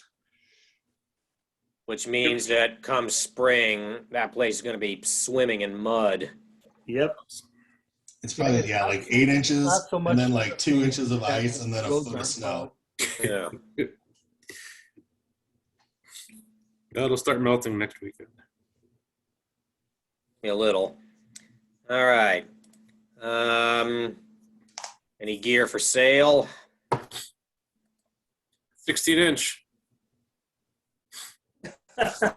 Yeah, so the bidding there started at, you'll pay me $5. Yeah, it's the bidding is that we'll pay you $5. I will take it for $5. Yeah, 16-inch plus $5. Yeah, $5. I got $5. Do I hear 10? Do I hear 10? 10, 10. Do I hear 10? Oh, you're gonna give me 10? Okay. So you're paying somebody to take it? No. No, he's just joking. We got to get Okay. something for it, but I don't think it'll break anyone. Did we have Turn to it make, into a dog. did we have to talk to the club about getting rid of that, or were we just going to offer it to the club? I think we were just going to offer it. We talked about if we wanted to offer it to Craig first. So but I think we ought to offer it like yesterday to club members and get it online for sale right now while scopes are at a premium. yeah, not that one. Any I of mean, them. that one's great. Somebody would love it. A lot of folks could take that and turn that into a nice daub. That's what I said. Daub it. Yep. There you go. Byron's in. He wants it. So anyway, Yeah, So funny. yeah, we can send that. I don't know. is anybody in at this meeting now interested in that scope? How much you want for it? I don't know if we came up with. I don't think we settled on a price. Did we find out what we paid for we it? talked about 500 at one point, and then we didn't think that was a good price anymore. I mean, I looked it up and I found like a sale on Astromart. The last couple of them that sold were in the $650 range. The club paid $1,000 for it. So I mean, does it hold collimation well enough to even feel good about? Maybe it does. I just. What's cool about it is it's so short. So Yeah. like it might make a clunky daub because of the amount of what it's like spacers, like adapters, you know, that you would need, because the eyepiece is gonna be like way outside of it. Craig had it back in the day, and he had erecting prism on it so that you could look at it from like any angle, you know, and it would be comfortable, and you didn't have to climb a ladder and stuff. Of course, he didn't sell us the erecting prism for. But there is you were calling it a travel pier or something? Somewhere, and I do believe that it's still in the, I don't think we got rid of it out of In the the blockhouse? blockhouse. But the actual pier that came with the scope should be there. So the mount that came with the scope is sitting on top of a pier that we had made for the dome to go into there. But the actual, yeah, I guess a travel pier would be the way to call it. That should still be in the blockhouse. And that's the thing, like the $650 number that I saw, that was someone selling all of it. That was the mount for it, the travel pier, and the scope itself.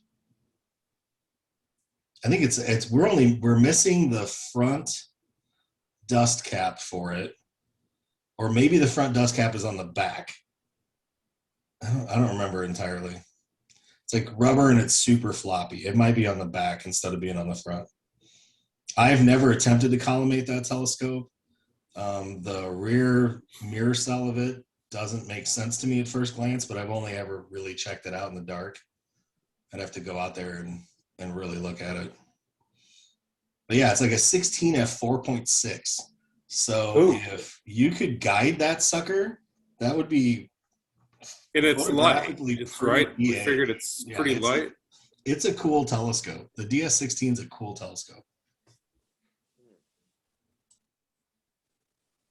So anyways, we can maybe talk about the price at the next meeting and then send it out to the membership to make it available for real.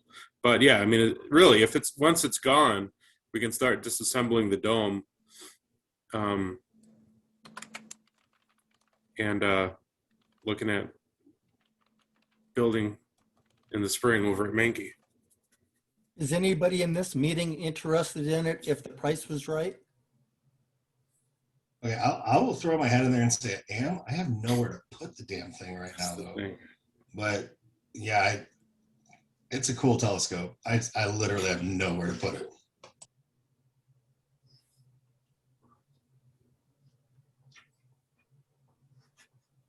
How heavy is it?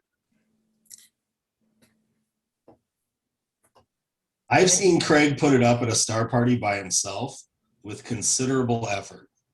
And Craig is a pretty tough old dude. So Yeah, I'd say it's heavy. Yeah, I don't want a hernia at this age. Trust me, you don't. Yeah, I don't want any more. So I used to have that 15, but it was a truss, and even taken out in pieces, it was 15-inch. That was bad enough. I can't imagine manhandling a tube.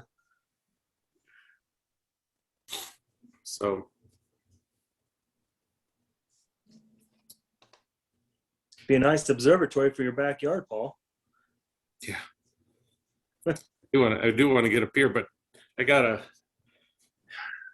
know. I like the CG5. I just don't know if it deserves a pier in my backyard. it's Gonna be my grab and go. Let's say the mirror figure is still good. The mirror coatings are still good. You got a 16 f4.6. You put a paracord on there, and now you have a 16-inch f5 imaging scope. Like, that thing would be nasty. If you had the right mount for it, that would be awesome to own. I just have nowhere to put it. Yeah. Maybe the club should Yeah. buy it. Wait a minute. Or take the optics out, send them down to Spectrum in Florida. Jeff, just picture that sitting behind you with your other scopes. What? That 16-inch would look really good over your left shoulder there. You got room. Yeah. It's one of those things that I know where we're at as a club right now, and I get like why we're going the direction that we're going. But like, when we were talking about doing that roll off, rehabbing the 16 would have been pretty awesome. I get that it's got to go, but it's too bad. Well, if things go according to plan, we'll have an empty mount in there that it can be put on. Well, if we really want to give club members first dibs at it, maybe we could send out an email to the whole member list. Yeah, we will. We should just come up with a real number that everybody would feel good about. Yes. And we should make sure we know what we have. If that travel pier is gone, then you know, and I'm assuming the clock drive can go if somebody wants to bring in a crane. I mean, That means somebody will have to go out to the observatory and make sure. otherwise, I don't know what we're gonna do. Just That's another good thing for the next that board needs a meeting. committee. Come up with a price on that. Next board meeting, yes. Yeah. So Okay. Well, let's see. It's after 8 o'clock already, so if Jason's gonna do his presentation, should probably be now. I can do that. I think I've got it so that anyone can share their screen, so Yep, it's whenever you're letting me ready. do it. So it should be on the screen now. All right. Yep. All right. So at the last board meeting, I'm not sure how it came up, but this website came up, which is theskylive.com. And everybody liked it so much, they thought we should do a presentation on it. So if you're not familiar with it, the Skylive is it's a pretty handy guide. Whether you have a lot of astronomical knowledge or not, my kids love getting on this to find out what's going on in the sky tonight. And it gives you some really cool articles. There's a guide for the night. There's a solar system that you can navigate, and you don't need any special software. This works on just about every device. We use it on laptops, iPads, you name it. So it's a really cool tool. And this is the home page here. And you see at the top, they've always got 2 articles that they've put out. And that usually changes each day. And then they give you today's news and highlights, which is just some interesting things that are happening in the sky and around you. One of the coolest things I should have pointed out right away is right here is the location. Everything on this website is tailored to your location and your time. It's pretty slick how it works, and from what I've experienced, it's pretty dang accurate. So we can see there's a comet here named after me, which is pretty awesome. And you can click on that, and it tells you, there's a lot of ads on here, but it is free, which is nice. It tells you what the RA is, and you get your declination. And this is all based on, again, our location here, which we can change if we want to. Gives me my estimated magnitude and tells you the visibility right now over the horizon. And then it even tells you here, this is one of my favorite things, is it says, given its current magnitude, 88P Howell is visible with the help of a binocular with an 88 millimeter aperture or a small telescope. And I'll show you a little bit more here, but you can actually tell it what kind of scope and options you want, or what type of objects you want it to show you based on the type of scope that you have. But I'll start here with the night guide. This is kind of cool. So it's got my latitude and longitude, my time zone, and what it's using. And it'll tell you, this page is showing objects that it thinks are ideal with our timeline 15 degrees above the horizon, which is a pretty good, height to start from. But then down here, it says naked eye, binocular, small telescope. And this list will change. I can say I'm interested in large telescope as well. Their idea of a large telescope is anything 8 inches or greater. And then you can see the visibility changes based on what type of options you have. But it tells you what the minimum item or device you need to be able to see that object in the sky and the constellation it's in. So if I'm interested in this comet here, I can click Sky Map, and it tells me where it is. And it gives me kind of a simulated horizon with the Milky Way and everything. It's pretty slick, and it gives me all of my information about it. And then you can zoom in and out. So it's a really handy tool. And like I said, even my kids who are not nearly as adept with any of astronomy knowledge or anything like that as say I am, because I'm amazing. And they're able to do it. They're able to navigate through this. So, anybody who's interested, and I send a lot of friends and family to this website. But you can click on planets and it'll give you some information about the planets that are available right now. They've got a little legend here of what's visible, if you need a binocular or a telescope, what kind of telescope. And it shows you, of course, the phases of the moon. One of my favorite things to go into is I like to go into NEO for the near Earth objects. I do this in the summertime and challenge myself to see what I can find. But it tells you, what the object is, how far it is, and it gives you all the different types of distances and kilometers, lunar distance, AUs. It's a nice little tool here.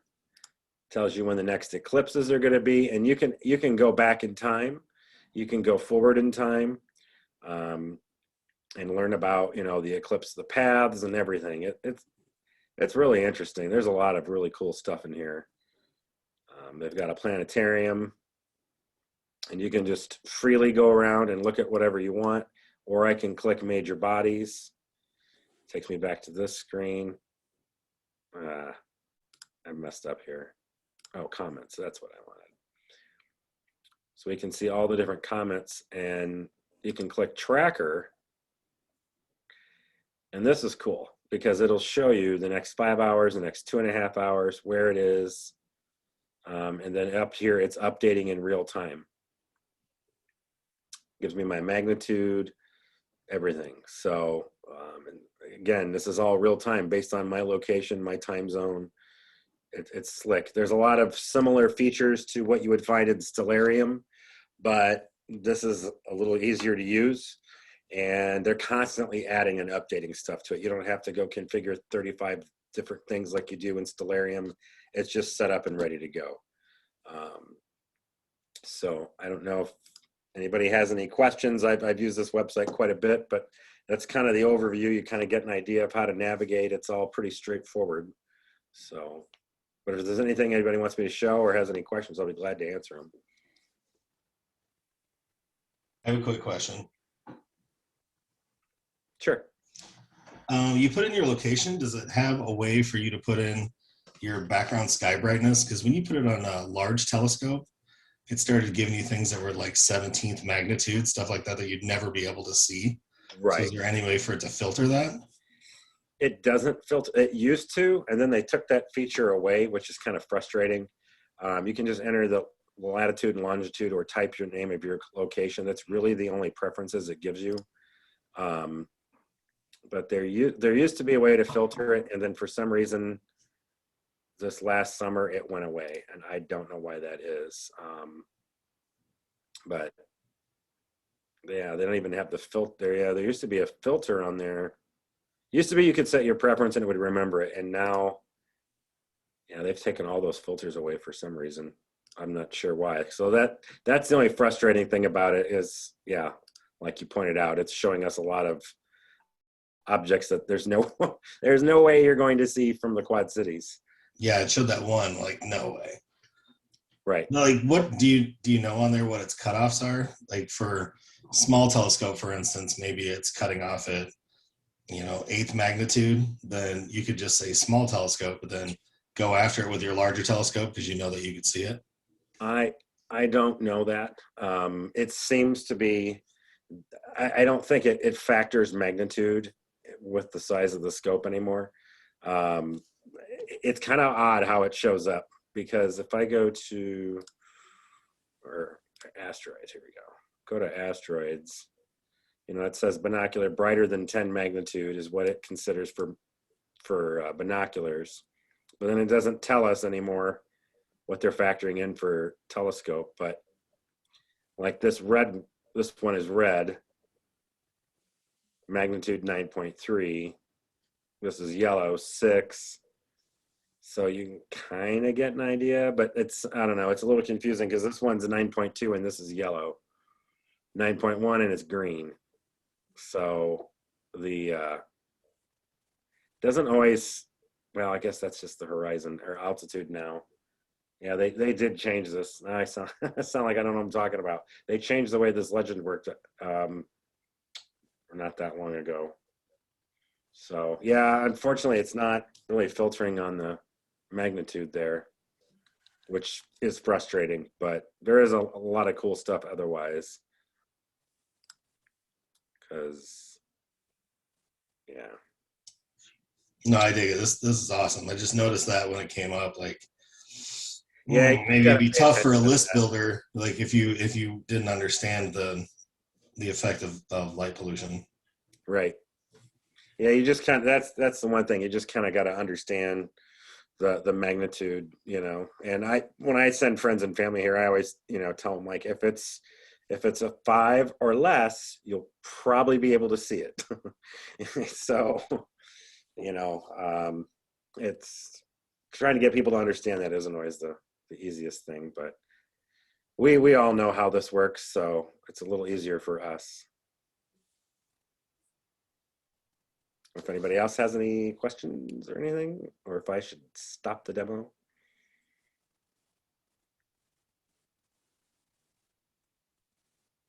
I haven't hopped over there yet, but does it show, what's the term, when it hits the meridian?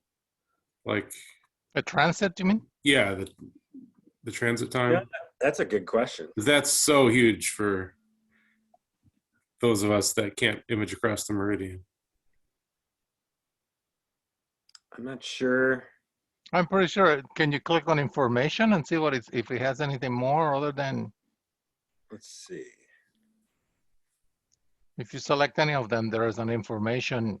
Yeah, I clicked information for Mars. So because it tells you like exactly where it's at, but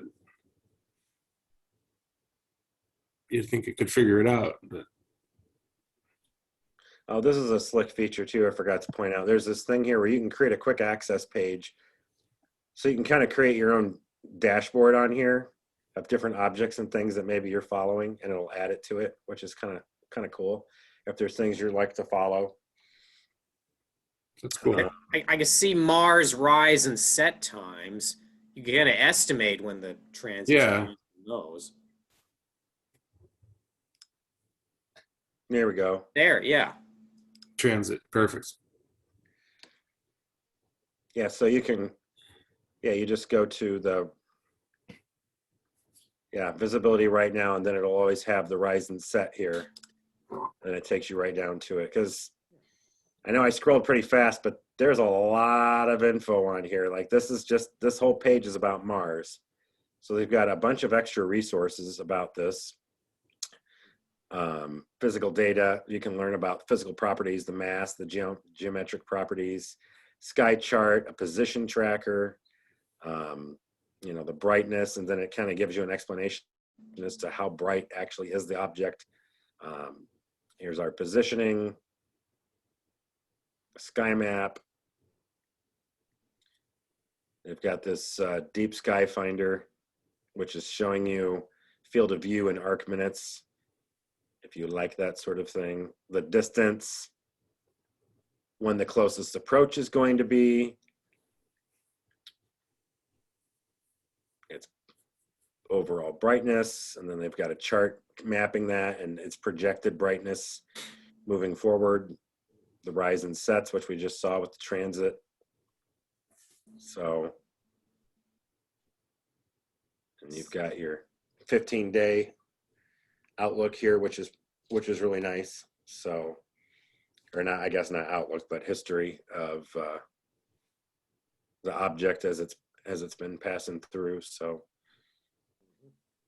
if you're really trying to follow an object and track it, as I often do through the summer months, there's certain objects that I'll keep a tail on, and this is a nice way to do that because it's giving you all that past information and where it's going and everything. So this thing is pretty cool. There's a lot of info on here. But I just, again, think one of the coolest features is Night Guide. It's tonight's observing guide. Here's what it thinks you're going to be able to see. And then it lists out the magnitudes, the constellations, when the object is going to set. And as you can see, it puts it in order, of what's, coming up first. And then it tells you, 45 minutes after sunset, 1820, that's when you want to look at it. You need a small telescope.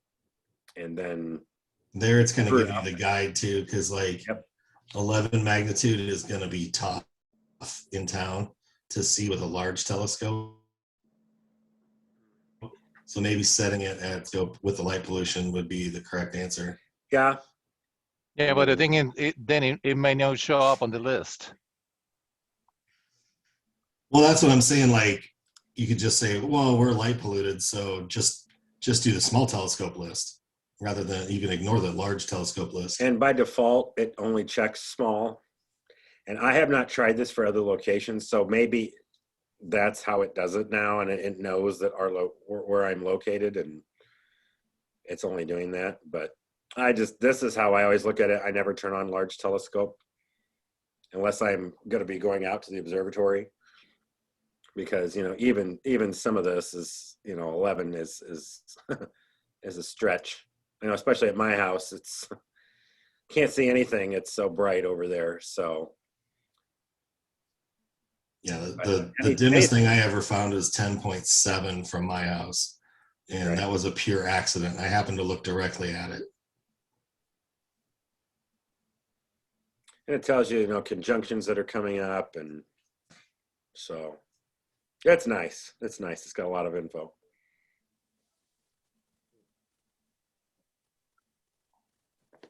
Yeah, the one thing about it is like it's not a silver bullet, so it's nice when you can combine multiple tools.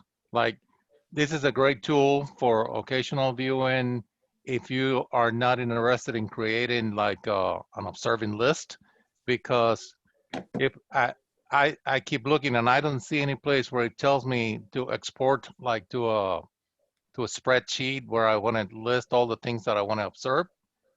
But there's other tools that in conjunction with this will let you do that, because you probably can see in here things that interest you, and then you can enter them on another tool and create a list little by little. Sky Safari can do lists very well. Starry Night can do lists for observing if you want to do that. So again, you can probably mix different tools depending on what your interest is. If you're only on what do I want to look at tonight, and you're not too interested in preparing ahead of time, then this probably does most of what you need, right? Yeah, it gives you a lot of information, and with the trackers, you can plan things out because it'll show you where those objects are going to be moving forward. And then does the tracker go days out or only hours? No, let's see. I mean, I would interject here, just say like the tracker thing for like 2.5 hours in the future is pretty cool because of the heavy focus on NEOs on this website. Like, okay, obviously this is a free service. I used to use Starry Night, and I now use Sky Safari, which are both, paid services, practically subscription, because you got to keep updating them. And yeah, they'll give you observing lists, but this, I don't know, like I like how this on here will give you a list of near Earth objects, and then you could at least poke around and go try to find them.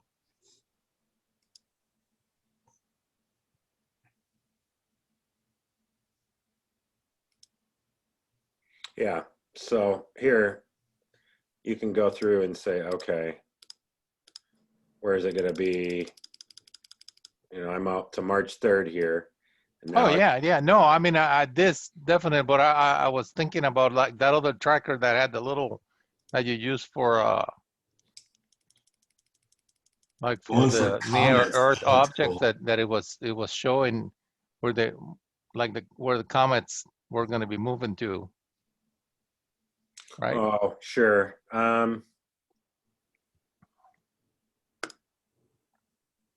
Oh yeah, I mean, there's so many things to explore in here. It'd probably take more than a night to talk about it. So yeah, there's maybe we don't want to. There's a lot to dig through. I was thinking it had a chart. Maybe it's no.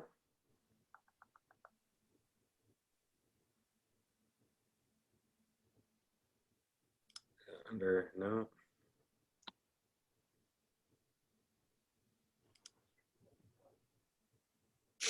Yeah, okay. Well, maybe there isn't a chart per se of that, but because this doesn't have, yeah. Yeah, there's no tabular data. There's no way to export, but like you were saying though the other night, using this like Sky Live with Live Sky is pretty slick. I like doing that to track all of my observations and stuff And to create lists things. is good. Yep.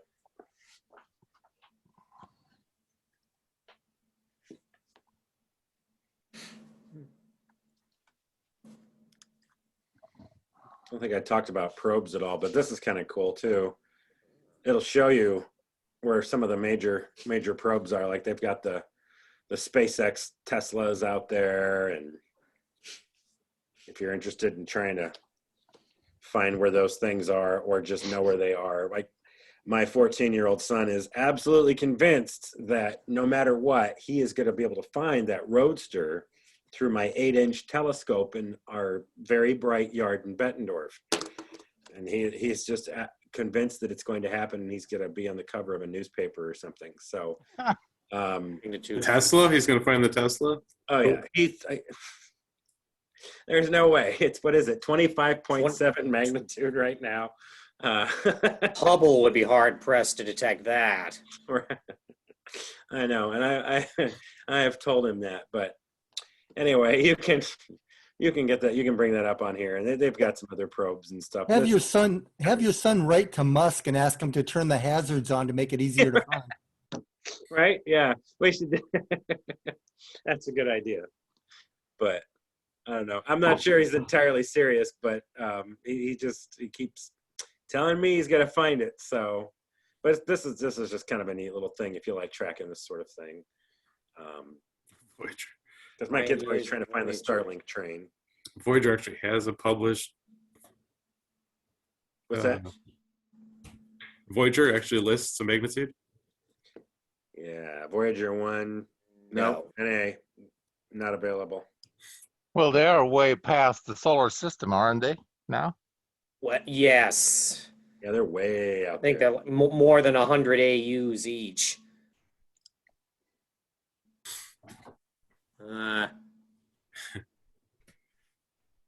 Yeah. 22 billion kilometers. That's pretty far.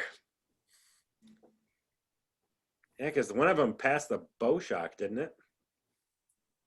More than one of them. I think both Voyagers have done that now.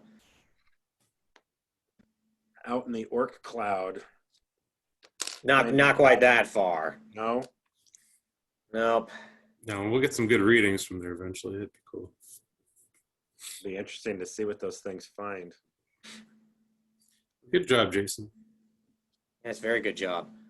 Grazie. Well, nobody has any more questions. I'll go ahead and stop sharing. Going once, going twice. All right. Well, there you go. theskylive.com. So I do have just a question in general. What's the best way to watch this week? Like, is there a channel, a streaming service, a website, an app? What do you got? To watch the To watch what? The Mars lander. I think they're streaming it on YouTube.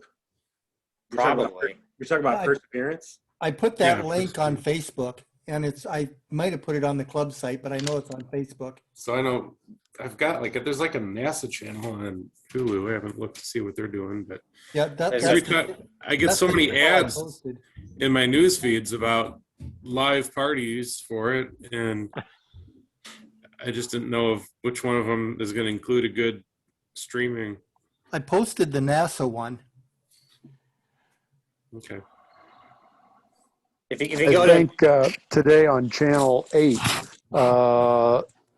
Thursday afternoon, I think they said they're going to have a special program on the Mars lander during the landing. Channel 8. Yeah, it's Channel 8 or Channel 6 this morning, but they're going to have a special program on their national channel for probably a half hour or something. It's in the afternoon, like 2:30 or something. I just put a link into the chat window here on Zoom.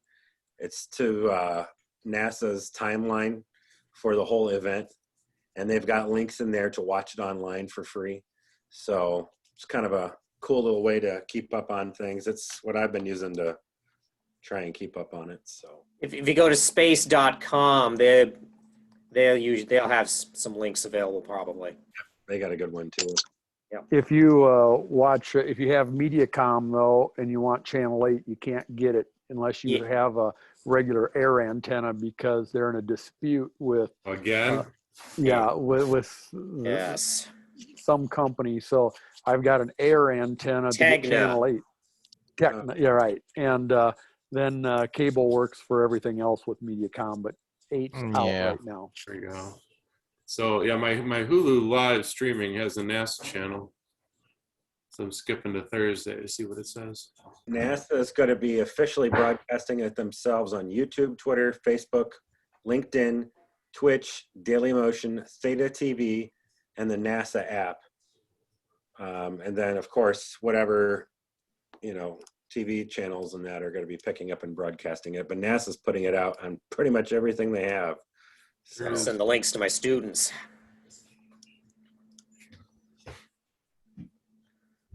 yeah, this should be pretty cool to watch. Did anybody fill out the tickets they were giving out where you could put your name and on there like the passport to Mars? Landing live? No. Yeah. Oh. Landing. Well, I did that because I'm a dork, but I did too, and I think that link is on Facebook also on our site. Yep, I filled that out for me and my family, and so all of our names are somehow on that thing on its way there right now. Hey, Jason, speaking of dork, I went ahead and figured out for you what your boy would need for being able to find the Tesla. You would need a 30,000 inch telescope at 20,000 power with 95% reflective optics. All right, I'm on it. Next Christmas present? Yeah. How far is I'm too lazy at this point. I've already done all this. We'll divide that by 12. How many feet is a 30,000 inch telescope? 2,500. It won't fit in our dome. Yeah, it's like a half a mile. So where can we find one of those, Robert? We just gotta get people with the telescopes lined up every 2 feet. Well, you could get a radio interferometer that would be equivalent of that. You can listen to the Tesla with the dead battery. That's actually right. So, Doc, you got to get us some time on the very long baseline array, and then we'll all go out to North Liberty and see if we can find the Tesla. I'll see if the guy out there still remembers me. That would actually be kind of cool. Road trip? Yeah. If it's like the one time I was out there, you have to time it so that they're doing maintenance on the scope and they'll actually allow civilians there. Robert, if you find it, you'll have to ask them if they're interested in an extended warranty. That's right. Yeah, maybe the radio hasn't died yet, and it's probably still playing Starman, so they can pick up the speakers actually like wubbing out there. Oh, I think even the GoPro they figured was going to be dead within 2 hours. You got to figure it's a Tesla Roadster, so that battery's pretty nasty. So I wonder how long it could actually get away with playing Starman. If you're talking about a battery that would take a vehicle from 0 to 60 in 2 seconds, it'd probably last a long time. In a vacuum at 1,500 below? Oh. Maybe. Yeah, that's true. The light probably freaked out already. But how long would it last if it's also playing its drum? Think about it. There you go. Maybe they well insulated those batteries. Yeah, from solar radiation. Yeah, 1500 below, no problem. You just need what, R12,000? Yeah. Maybe it's got like 1,000-watt system in it, and like the amp is keeping the LiPo warm. Anything's possible, man.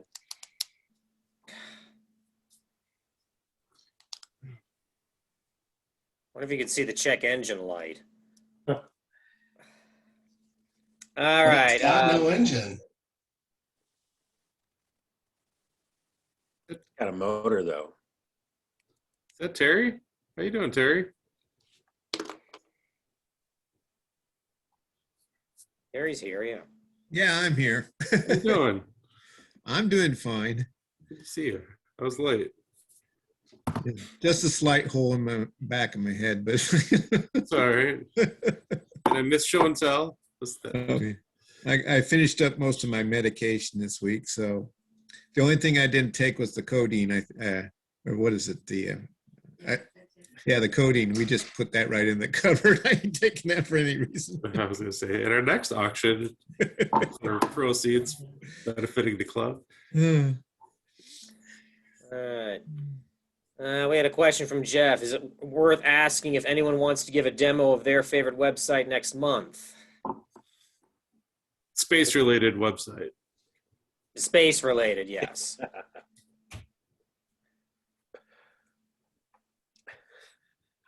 Well, we can open that to more than just a website. We can also do favorite app, right?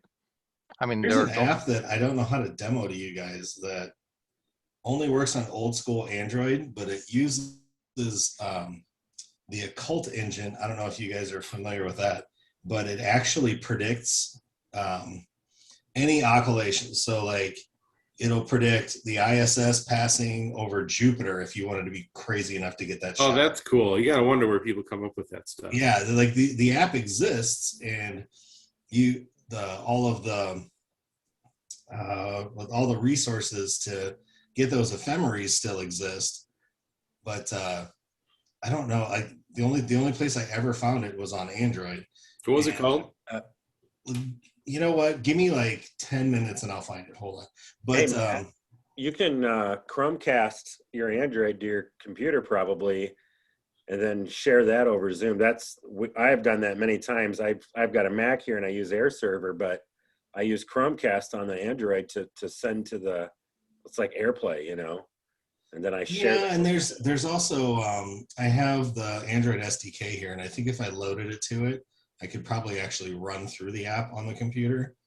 But I got to think of what the app was called. Back in the day when we had a completely different website, when we were experimenting with QCAstronomy.org that we no longer have access to, I posted a whole thing on there for it, and I wonder if that's still up. Hold on. Carry on, gentlemen. Give me a few minutes. In the meantime. Well, did anybody see that the Pentagon has admitted to reverse engineering crashed extraterrestrial craft? Cool. I just read that today. Who admitted to that? The Pentagon. Were you standing in line at Hy-Vee? No. No. Oh, man.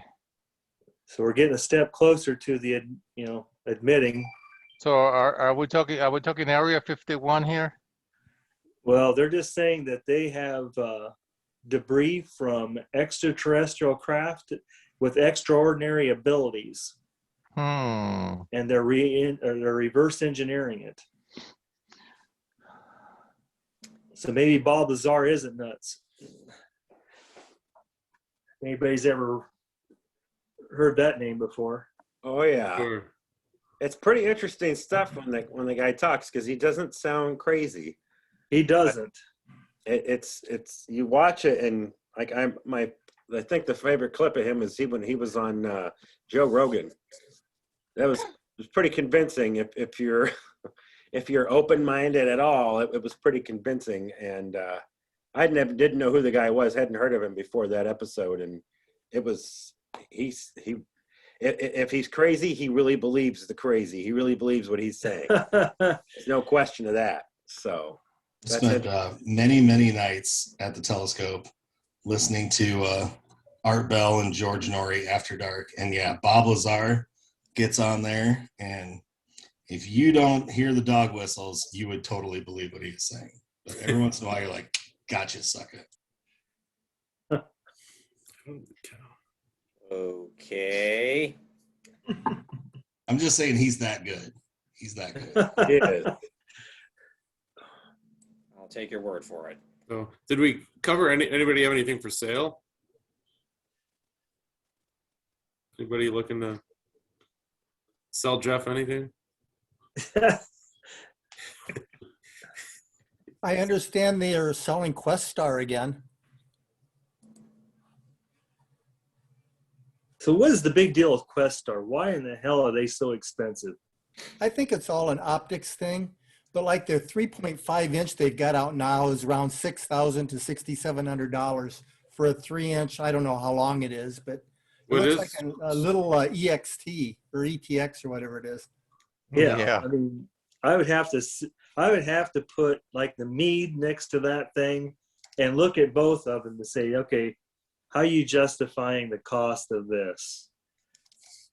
It has something to do with the material that they use for making their mirrors. What is it that they call it, like zero dur or something like that? It's some.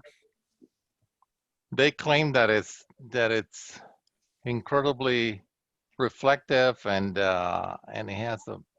Oh my gosh, they look like little toys, and they want $5,000. Yeah, The for 7 $5,000, inches like that's very 13,000. Yeah, if you look at the original ones, they're way up there in price and people claim they're exceptional. Yeah, everybody soars by them.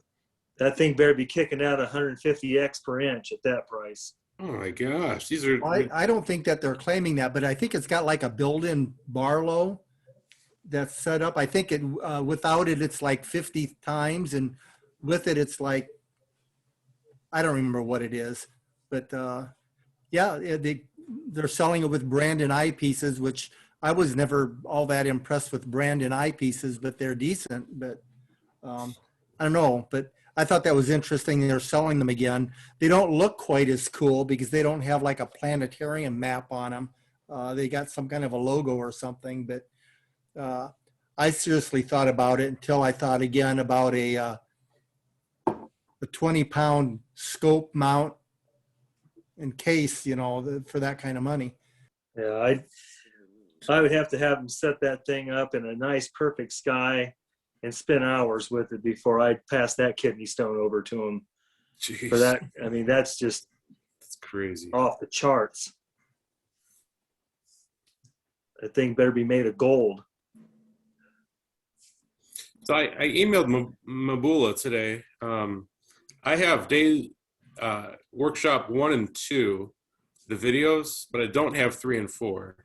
I didn't find any links to them. I don't know if he ever provided them. So hopefully he'll send me links to those. Yeah, I'd love to get those on the website. Craig Cox contacted me about that because I think he either was going to buy or he already bought APP, and that's why I asked you because he was asking me some questions about it, and rather sick them on you guys. I thought that if we had those links that he could, you know. Yeah, and his PDF that he just kept adding on to every week. I was just kind of looking through it today. Man, he really gave some specific stuff, and I'm really looking at getting a monochrome camera. I'm really close to picking up that new 2600 because it's unbelievable. But I was kind of looking through some of that, and I just wanted to make sure that everything I would need is available, and I'd love to watch that workflow sometime that he did for the Hubble palette. It was that was unbelievable. Also associated with the Questar, I wanted to go back to that. Did anybody check out Moonraker scopes? Never heard of them. They're beautiful. A lot of them are brass or polished chrome scopes that look like they're from the 50s, 60s sci-fi. And they're way up there. They're like $13,000, $14,000. And I think they're only doublets. And but they've got some kind of a fancy optic, or you can supply your own optics and they'll build a scope around it.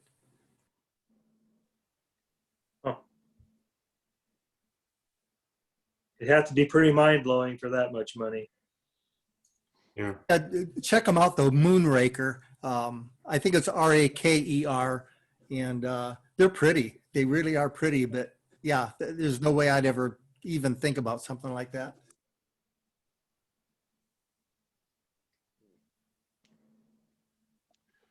Well, we're approaching the 9 o'clock Yes. hour, and I don't know if you want to go through the entire agenda, but we should move on. Let's just take care of a few things. Do you have the treasurer's report? Okay, well, so the general funds are 2,461.94. Mm-hmm. And then for the event fund, we have 618.77 cents. And then for the observatory relocation, we got 63.47.78. 63.78. Okay. For a total of 94.28.49.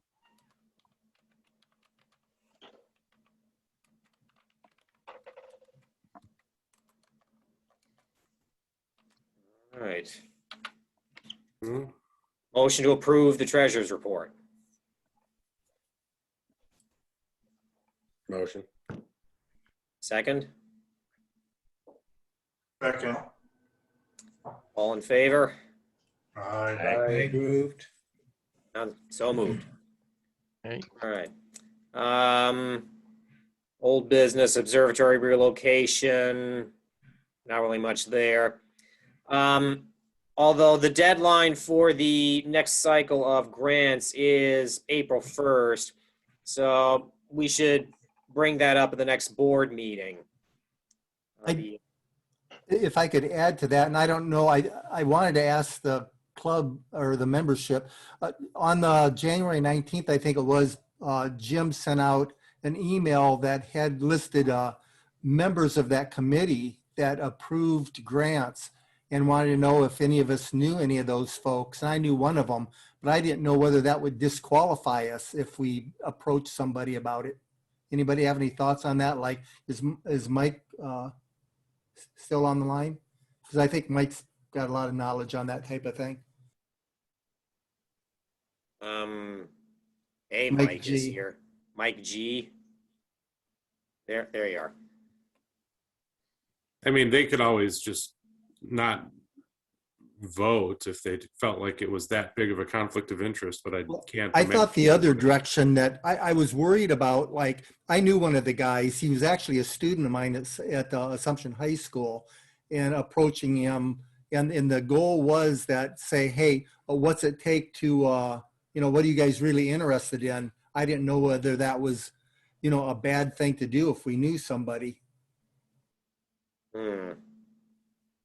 Good question. I don't know. I don't know myself.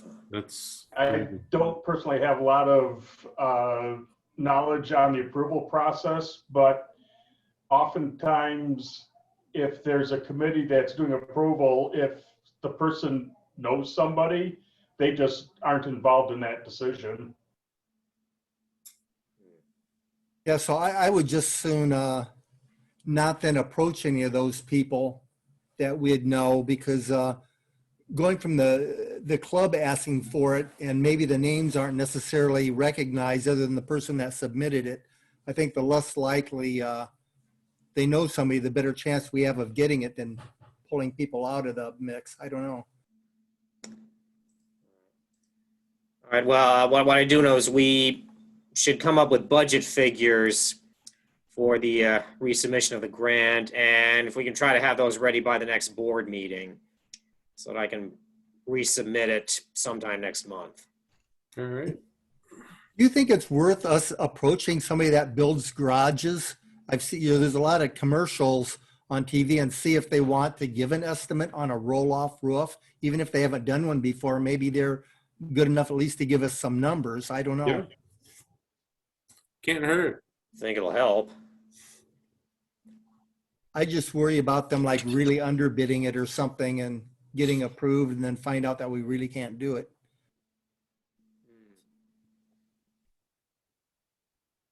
As Paul says, it doesn't hurt to ask. Yeah. I mean, they'd have to do the research and building it. But They might know where to find the info better than we do. Yeah. Would that be something that if I find somebody that's interested in bidding, just invite them to Zoom meeting with the board and the board can discuss it with the contractor so that we all have an understanding of, what's going on? Paul, Jason, Sam, what do you think? Yeah, that sounds good. I mean, they just may say it's way different, and Yeah, I think it's something to check into. it's a roof, not a door, but We got to start somewhere. maybe they don't care. Yeah, Maybe they're sure. just saying it's 80 pounds, and I can move that. Sure. It is possible. Okay, Jeff? Yeah, I just don't understand enough of it. That I really don't want to be responsible for getting any kind of what might be considered a firm bid from somebody that might not know what they're doing. So the more of us that get involved, the better chance we are of getting accurate information and something that we can use. All right. Okay, then. Is there any other business that we should bring up in the time we have left?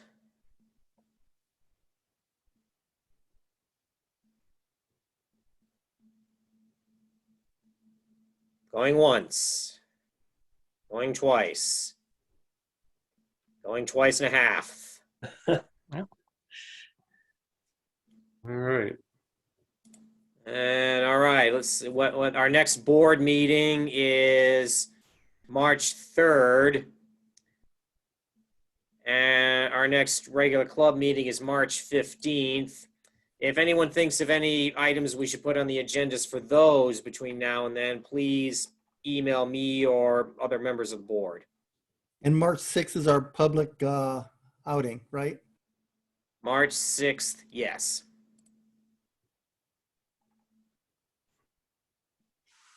So just as a reminder, Jason did set up email addresses for the membership. So if anybody is planning on any kind of an outing, you can just email, what is it again? Members at QCAstro.org.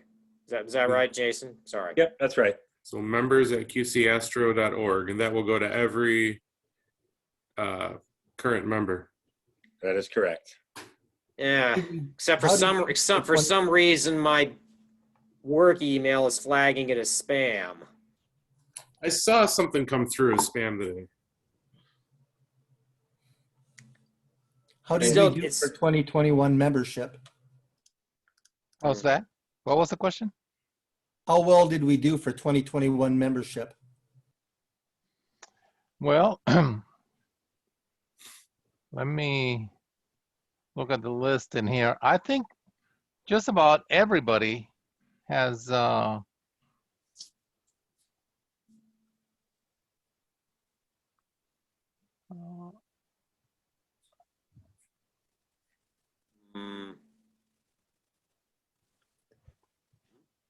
You get my check, Sam? yes. Awesome. But It's did already- it clear?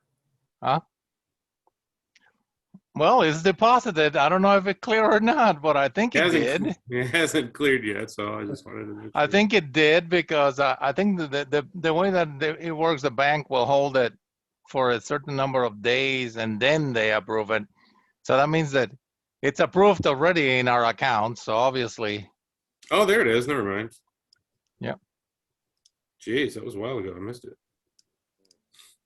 Yeah, because I got, that offshore account that I use. Yeah, I'm trying to get to. Well, we can do that for the next meeting if you want, Sam. We don't need to know that now, but I'm Right. I'm There were only a couple of people that I don't have anything about about it. Jason, But do you have Byron's email address? I don't know if I have anything for Byron. I don't recall seeing Byron's name on the list that I got. Well, he wasn't on the list this past year. No. So But you guys keep inviting me to this stuff, though. we So you got did. my email. It's, Who did Oh, yeah. that? Who did that? Cool. So you do have his email if he got an invite. I guess that's a dumb question. SHRNYRN at Gmail that you keep sending the. Well, it's not on my official membership Yeah. list. It's but I can probably get it from an email. I was going to say, so I don't have John Baker. Oh, his membership? Right. I don't think he's sent any his fees. Van Hefte is not in here either. And Tom Bullock and Dave Rudy. Those are the names that I don't have anything next to them. So I don't know, but I haven't seen anything, any checks or anything from them. Maybe don't know. send out a blanket email to them as a reminder. Okay, I can probably remind again. Are we anywhere about getting online? We can talk about that at the next board meeting. I guess no big deal. All right. Everybody else is here except for Byron. Well, I will have to go to my previous year list and get the name from there.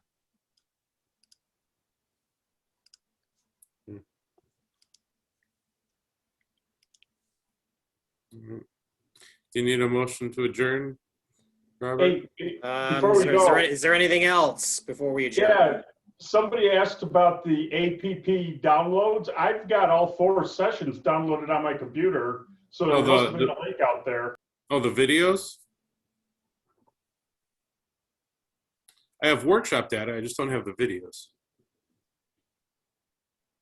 You're on mute, Mike. Yep, it had multiple things clicked at once. Yeah, I've got all 4 videos downloaded, so they're out there. I didn't. Okay. That's the only way I would have gotten them. All right, I'll keep looking. I didn't find any links today. It seems like they're all in the same spot. I downloaded them on the 17th of November. Okay, all right. Anything else? A motion to adjourn? I'll make a motion. Motion second.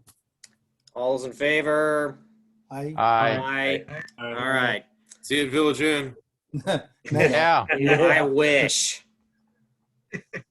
I miss their pies. I know it. I know it.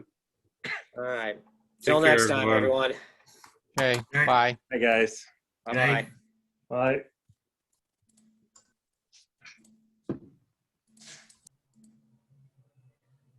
So, Dr. Mitchell, Hmm?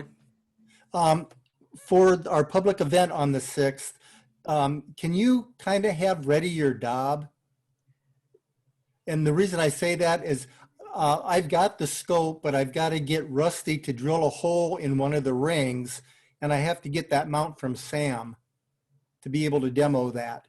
And I don't see a problem with being able to do that, but just in case, for instance, if Rusty drills it and taps it and we find out it's gas and it breaks, that type of thing. I can have mine ready as a backup, yeah. Yeah. And again, if we have people there watching and we run out of questions on mine, we could go right into your Dob. Sure. So, and again, I think more of a, this is what it looks like, and this is kind of how I set it up. What questions do you have? Or maybe we could say what it's really good for using and looking at and why you like it, that type of thing. So I don't think it has to be a big formal deal. So. Good. Okay. Well, I just wanted to ask you about the Dob just in case I have problems. Send me an email reminder if you do start to have problems with yours, okay? Yeah, I'm hoping to drop off the ring to Rusty tomorrow, or excuse me, Wednesday, and maybe Wednesday after that to meet up with Sam. So I should know by weekend what's going on. Okay. Okay, thank you. Have a good evening. You too, you too, Jeff. Bye-bye. Bye-bye.